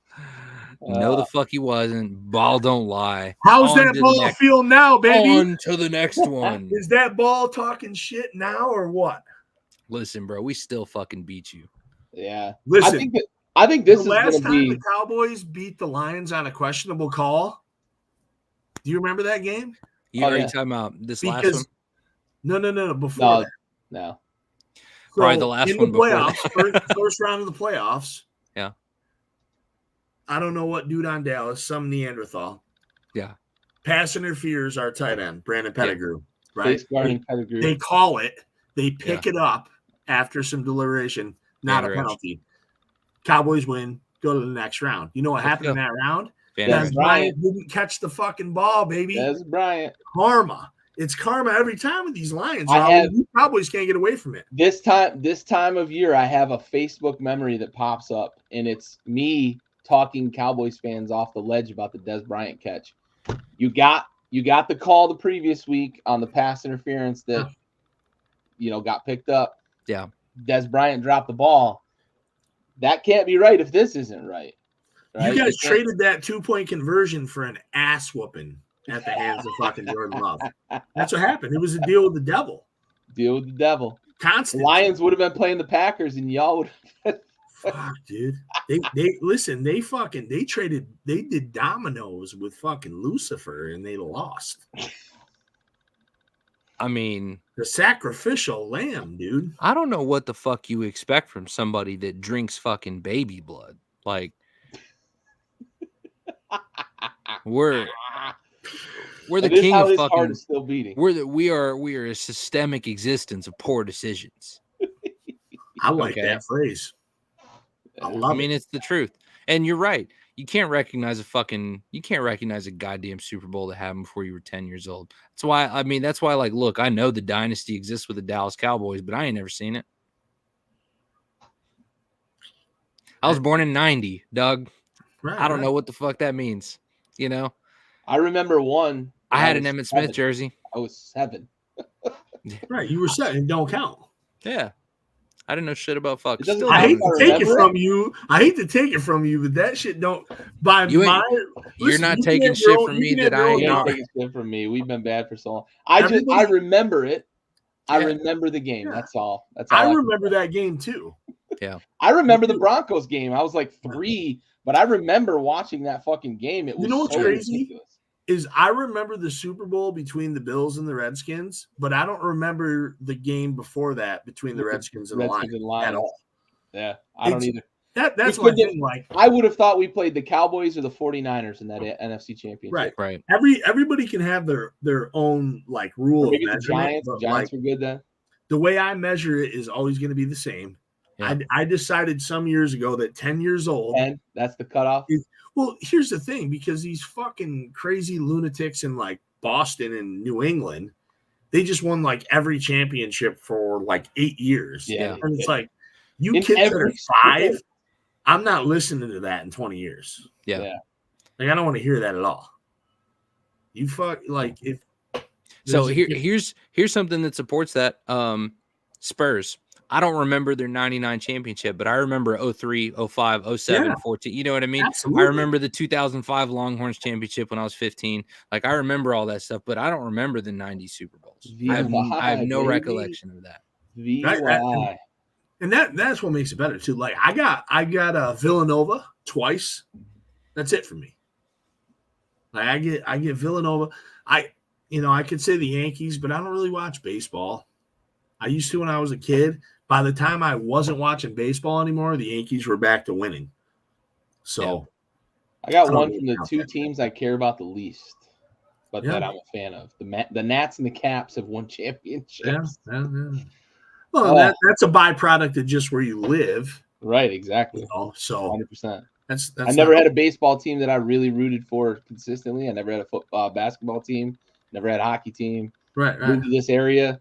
I've only ever rooted for 3 baseball teams in my life. And as a kid, it's always Astros, Braves, Rangers. Braves, and not even in that as a kid, I was a Braves fan. Then I Chipper Jones is my favorite player. Marlins fan. And I mean, that Braves shit was like they were on TV all the time. Right. They were like, I remember a ton of Turner kids owned in the New York. team, so he put him on his television station. A ton of kids in New York were Braves fans back in the 90s, Chipper Jones is my favorite human being of all time.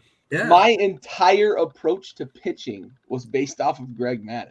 Yeah. My windup mimicked his. My pitching style mimicked his. I didn't try to overpower people. I was always trying to fucking paint the corners because I just saw him on TV all the fucking time. Yeah. Well, what a lot of people won't appreciate, right? A lot of the younger guys is and actually, to an extent, the older guys too, because they had probably none of it. But when we were kids, Gary, you and I, and Raul, to some extent, you too, there was like, I talk about the NBA all the time. You had Sundays. That was like it, man. Yeah. There was no basketball during the week. Right. Until probably like 99 or 98 when they brought in the TNT Thursday night games. That was fire. Or TBS, TNT. Yeah, it's TNT. And then you started to get like the local broadcasts too around then too. You got MSG and you got here you got MSG and you got the Yes channel for the Nets and such. But like back in the day, I remember watching like Larry Bird Celtics, Charles Barkley Suns on like a Sunday. Yeah, like Bulls were on all the time too. Yeah, and the Bulls were constantly on. But like this is you're talking 95, 94 maybe. I just now you got access to everything. Every day of the week there's basketball on, right? And there's baseball on too. And then 4 nights a week at this point there's the NFL. We'll have 7 soon. It's coming, man. Hey, listen, in NFL is going to go to Europe. Before we end, is what you fans are fucking not realizing right now is like that Peacock game blew up. Mm-hmm. So within the next 5 years, welcome to pay-per-view Super Bowl. And we're going to have more than 32 teams soon, and we're going to be in more than one country. It's going to be a thing. Good luck renting that Super Bowl for $70. Yeah, you're getting it for fucking $69.99. I need soccer chants in the NFL.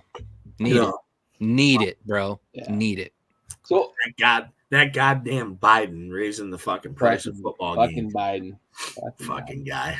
Fucking guy. Oh, so I can't even afford a can of tuna fish anymore, Joe.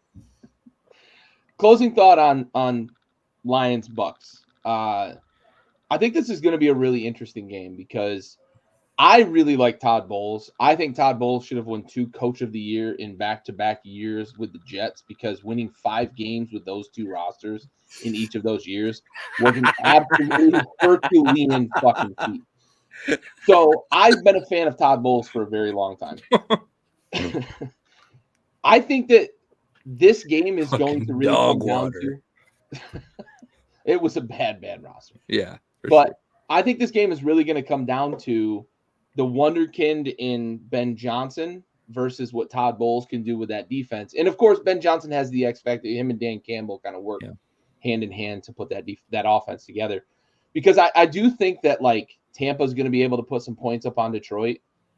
I think this game's going to be played in, like, the mid-20s. It's probably going to be like a 27-26 type of game in that area. I'm taking the Bucks with the points because I think it's going to be close. But give me Detroit at home. I think just enough in terms of being able to scheme up against that defense of Tampa Bay. Detroit has a lot of weapons, and which isn't something we've been able to say for a long time because they had Megatron.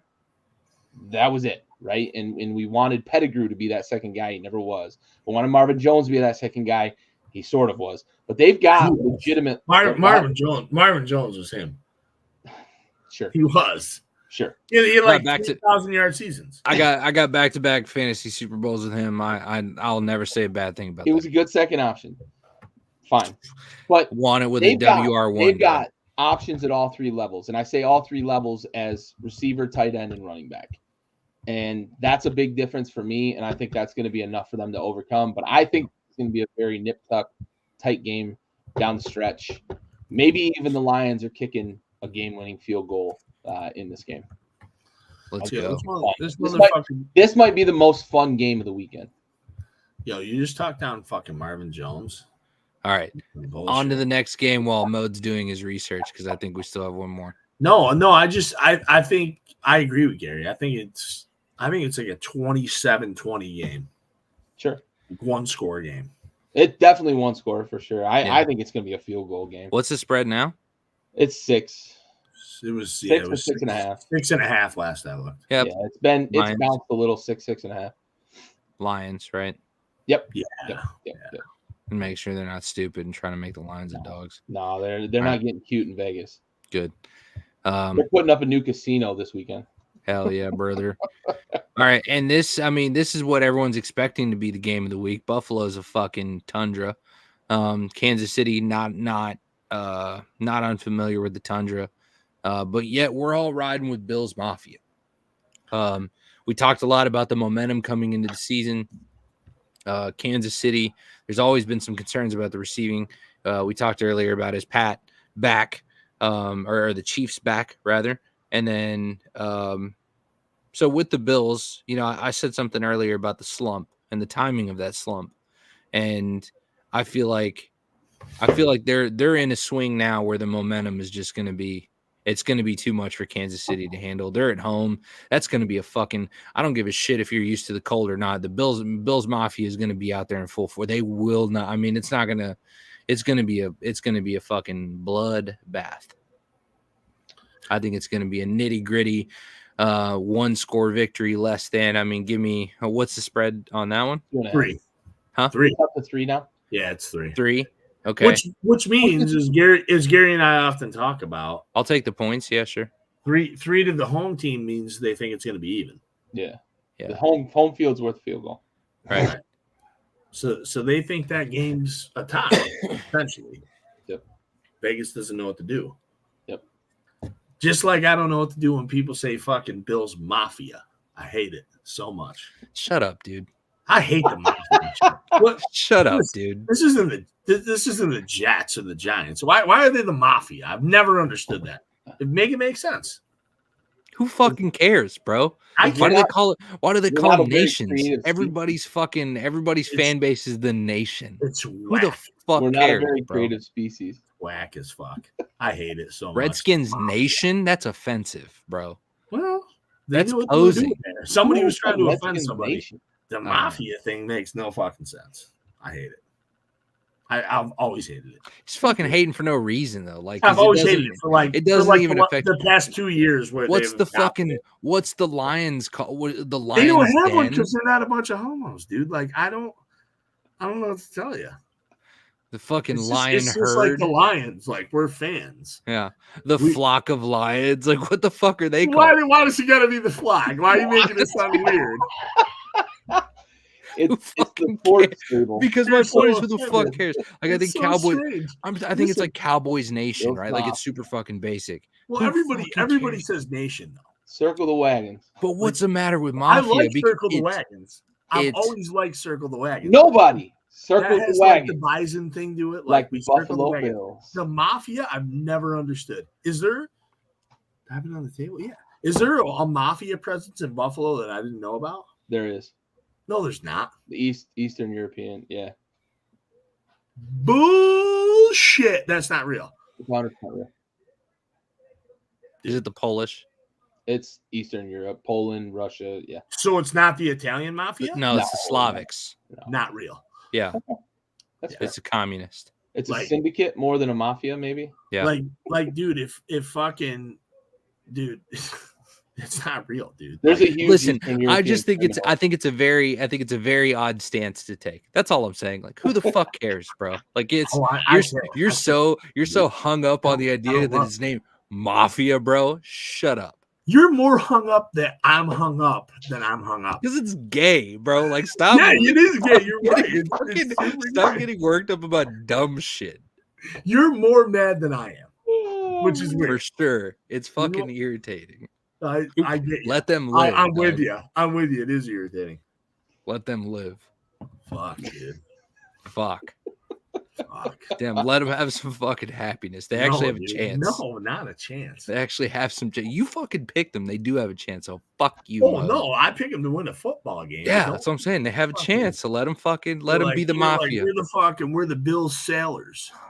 The Bills astronauts. Like, it's fucking weird, dude. Like, you're not the fucking Lions cavalry. Okay, whatever. Nobody says that, though. Who cares? You do. Everybody calls them the Mafia. It's right, because they're the Mafia. Everybody does, dude. And then you get fucking dickhead Karens, like the one on the screen I'm a dickhead. bottom. Because I don't love the fucking thing. I don't love the weird thing. It's because it's just an odd beef to have.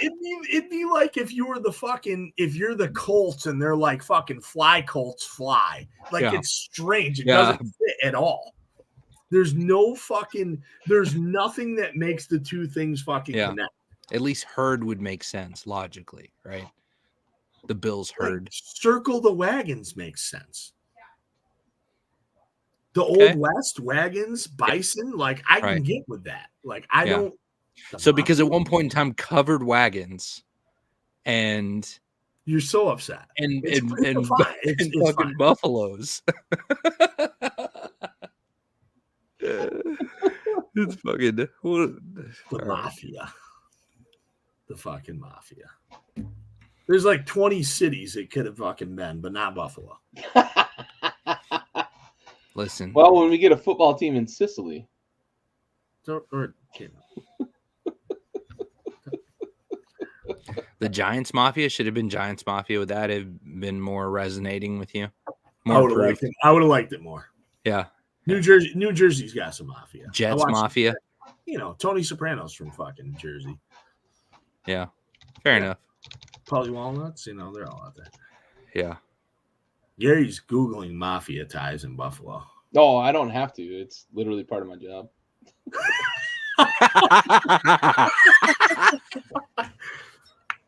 No, it wasn't a theory. No, it's not. It's not. Can confirm. So. Yeah, but if it's not the Italian mafia, it doesn't count. Hey, so the Magadino family is in Buffalo. That's the only connection. It's there's definitely some mafia in Buffalo. There's mafia, I think, in probably a lot of states. Yeah, look at that. But it's not digressing. Quick. This is not what they're known for. They're known for like fucking being like the 15th city in a state. Yeah, this is an interesting piece because the Buffalo Sabres, who do play in an enclosed facility, had a game postponed as well.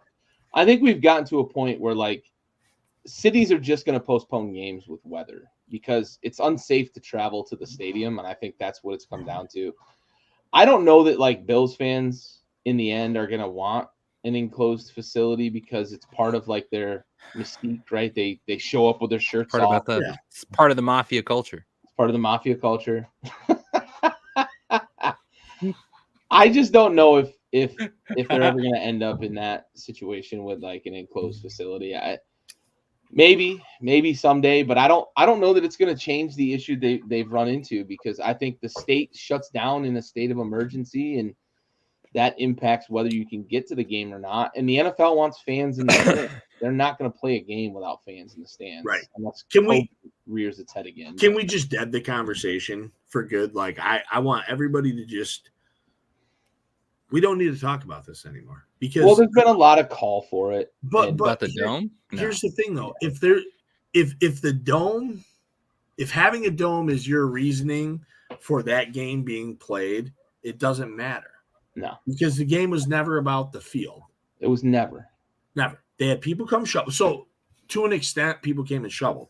However, the game didn't play because the travel ban and the roads being bad and they didn't 100%. Want people traveling. Has nothing to fucking do with a football game. Yeah. So, the alternative could have been they play the game without fans. Yep. And if you're the Bills or Bills fans, you don't want that, right? Nope. Right. So if you can't think outside of that fucking blockhead of yours, just like don't talk anymore. Like you're like the reporter who asked Bowles if like he was worried about for the weather to make sure that you're ready come hell or high water. My version of hell is cold, so this applies. The fucking you pull resources from every fucking suburb of Buffalo. And you say, fuck your salt trucks. You're canceling school. We got to make sure these boys can get to the game. And now we're here. Yeah. When the state shuts down, like the governor called a state of emergency and basically stopped travel. There was the literal travel ban in Buffalo, especially. Like the airport was shut down. Still is. Pittsburgh wasn't going to be able to get to the game because the airport was shut down. But that's the problem is like not only could the team not fly, but they didn't want these fans that are 3.5 hours away Go booze and then drive in the snow. To try to drive. And they were gonna because it's Pittsburgh, right? Like they're pretty rabid fan base. Yeah. The Pittsburgh Mafia, like they were gonna try to drive to that game. And, what Mafia do they have? What does Pittsburgh have? Oh, I don't know. The same. Let's go to our resident fucking dude. The same source. fucking Mafia. They have the same crime family, apparently. Yeah. So, the same Polacks. It's so, rivalry families. It's the city fighting over the same generational pierogi recipe. So let's put a dome on a stadium where the fans are going to hate the dome. Right. Yeah. And they can't get to the game anyway. And the identity is going to hate the dome, and it's not going to fucking change a thing when it comes to weather like this. Bro, postpone the game and fucking move on. Right. I don't know if people remember this. So just kind of a throwback, and I don't remember what year it was, but there was a Super Bowl played in Minnesota, and I believe the Bills were playing in it, and it might have been one of the ones against the Cowboys. It might even have been the one against Washington. But the weather had gotten so bad that there was talks that like the Super Bowl was potentially going to move. And I don't know if you remember this part, but Minnesota used to play in the Minneapolis Superdome. And they were going to have to postpone a game. A dome doesn't make a difference when an entire city has to shut down. Right. And that's the Super Bowl, right? Yeah. Like the NFL doesn't want to move the fuck. If you can't get to the stadium, it doesn't fucking matter if it's a dome or not. That they had in Minnesota, in Minneapolis, the Metrodome, but that not important. They were talking about potentially moving the Super. They had ice sculptors sculpting ice sculptures in the parking lot outside of the stadium. Yeah, that's how bad the weather was at that point. Well, I mean, the logical point is, does it fucking matter if it's a dome if you can't get to the stadium? No. Right. No. So, enough said. Bills Mafia will fucking prevail outdoors, as they always do, as the Mafia does, as historically known, as confirmed by Gary. Mafia presence. They're out there. They're in Bills jerseys. So, fuck you, Mode. From confirmed sources. Dude. This is, dude, you're... You guys are fucking pussy, bro. I'm changing my pick. You guys playing a dome, bro? You guys playing a dome? You guys playing a dome and you can't fucking beat the worst team in the fucking NFC. Come on, dude. For sure. We've never claimed to be a cold weather team. Confirmed it was the Redskins Bills Super Bowl in Minnesota in 1992. That was the one that they had fucking bad weather. Excellent. Right on. Thanks for that. Minnesota, dude. Yes. They probably had the mafia was threatening to like come shut the game down. The alliterative mafia, the Minnesota, Minneapolis mafia. That Minnesota mob, they'll make you a fucking casserole and they cut your throat. Listen. I'd be curious to see what kind of mafia it'd be in Minnesota. Break your knees with a casserole. Same one that would be in fucking Western New York, I bet. I like this. This is man, you're close to the border of Canada. Makes sense. I like the idea of a retractable roof for all stadiums. Yeah, that's fine. Agreed. I like as long as you understand that it doesn't change that game. Right. Yeah. That's what everybody has to just like come to grips with. Like I like the idea of retractable roof. It's a nice idea. Can we also agree that like we need all grass? Right? Yes. Across the league, right? I'm glad you said that. I was going to say that. Yeah, to hell with turf. It's two things. It's the aesthetics. Turf looks better. And then safety. They don't care. Oh, the reason they want turf? Right. It's the aesthetics and the cost. The cost of aesthetics and the cost. Yeah. That's the two things. 100%. Has nothing to do. It looks better on TV. Yep. Yeah. And it's easier to upkeep. Yep. Yeah. That's it. And you don't have to maintain it throughout the year. Yeah. Right. Easier to upkeep, right? Oh, upkeep. I thought you said update. Sorry. That too. Yeah. I thought you said update. And but also easier like to update too throughout the year. But yeah, both of those. Yeah. So when you change fucking mascots and you go from the something cool like the Redskins to the fucking football Washington fucking mall cops. I thought you were gonna say from like a fucking bison to like a guinea. Like, hey.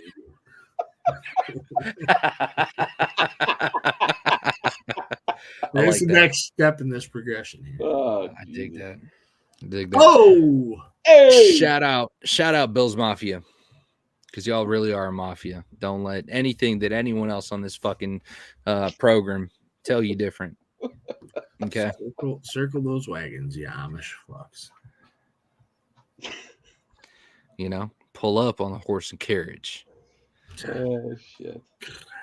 Keep that fucking thing on you, the musket, boy. The musket fighting. You know what I mean? Going 1776 just let with them it. shoot at me now? Yeah. Wait. Let me reload. Yeah, dude. Let's go. Any closing thoughts? We're fucking 2 hours in, boys. Christ.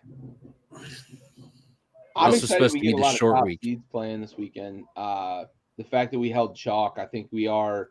Some years we end up with like a flash in the pan, and then we get a big time upset in the divisional round, or a big time blowout in the divisional round. I don't know, with the exception, at least in my opinion, with the exception of maybe the San Francisco Green Bay game, I think we're going to have a lot of tight games this weekend. So I think it's going to be a pretty exciting divisional round, in my opinion. Listen, that first round sucked. Yeah. We can all agree, right? There was one good game. One good game. And it was the game I didn't want to be in. Yeah, right. You wanted it to be a shoe-in. If anyone's going to be a blowout, be Detroit blowing out the Rams. Not the game that's got me sitting on the couch with a fucking 100 heart rate. Like, come on. Let's fucking relax here. So, coming into this week, I think we'll get some good ones. Yeah. Like, I'm with Gary. I like the matchups. I don't know which ones will be blowouts. I think we're definitely in for a better week this week than we had last week. Yep. Has to be, right? Yep. All right. Better week of football ahead of us, hopefully. Hopefully we keep that same opinion as we come back next week. Be sure to tune in Tuesday for another episode of The Blitz, brought to you by Backyard Sports. My name is Raul Herrera. I got Andy Flint Mode. I got Gary Freeze with me. We appreciate you guys tuning in. We'll see you guys next week. Thank you guys. We're out of here.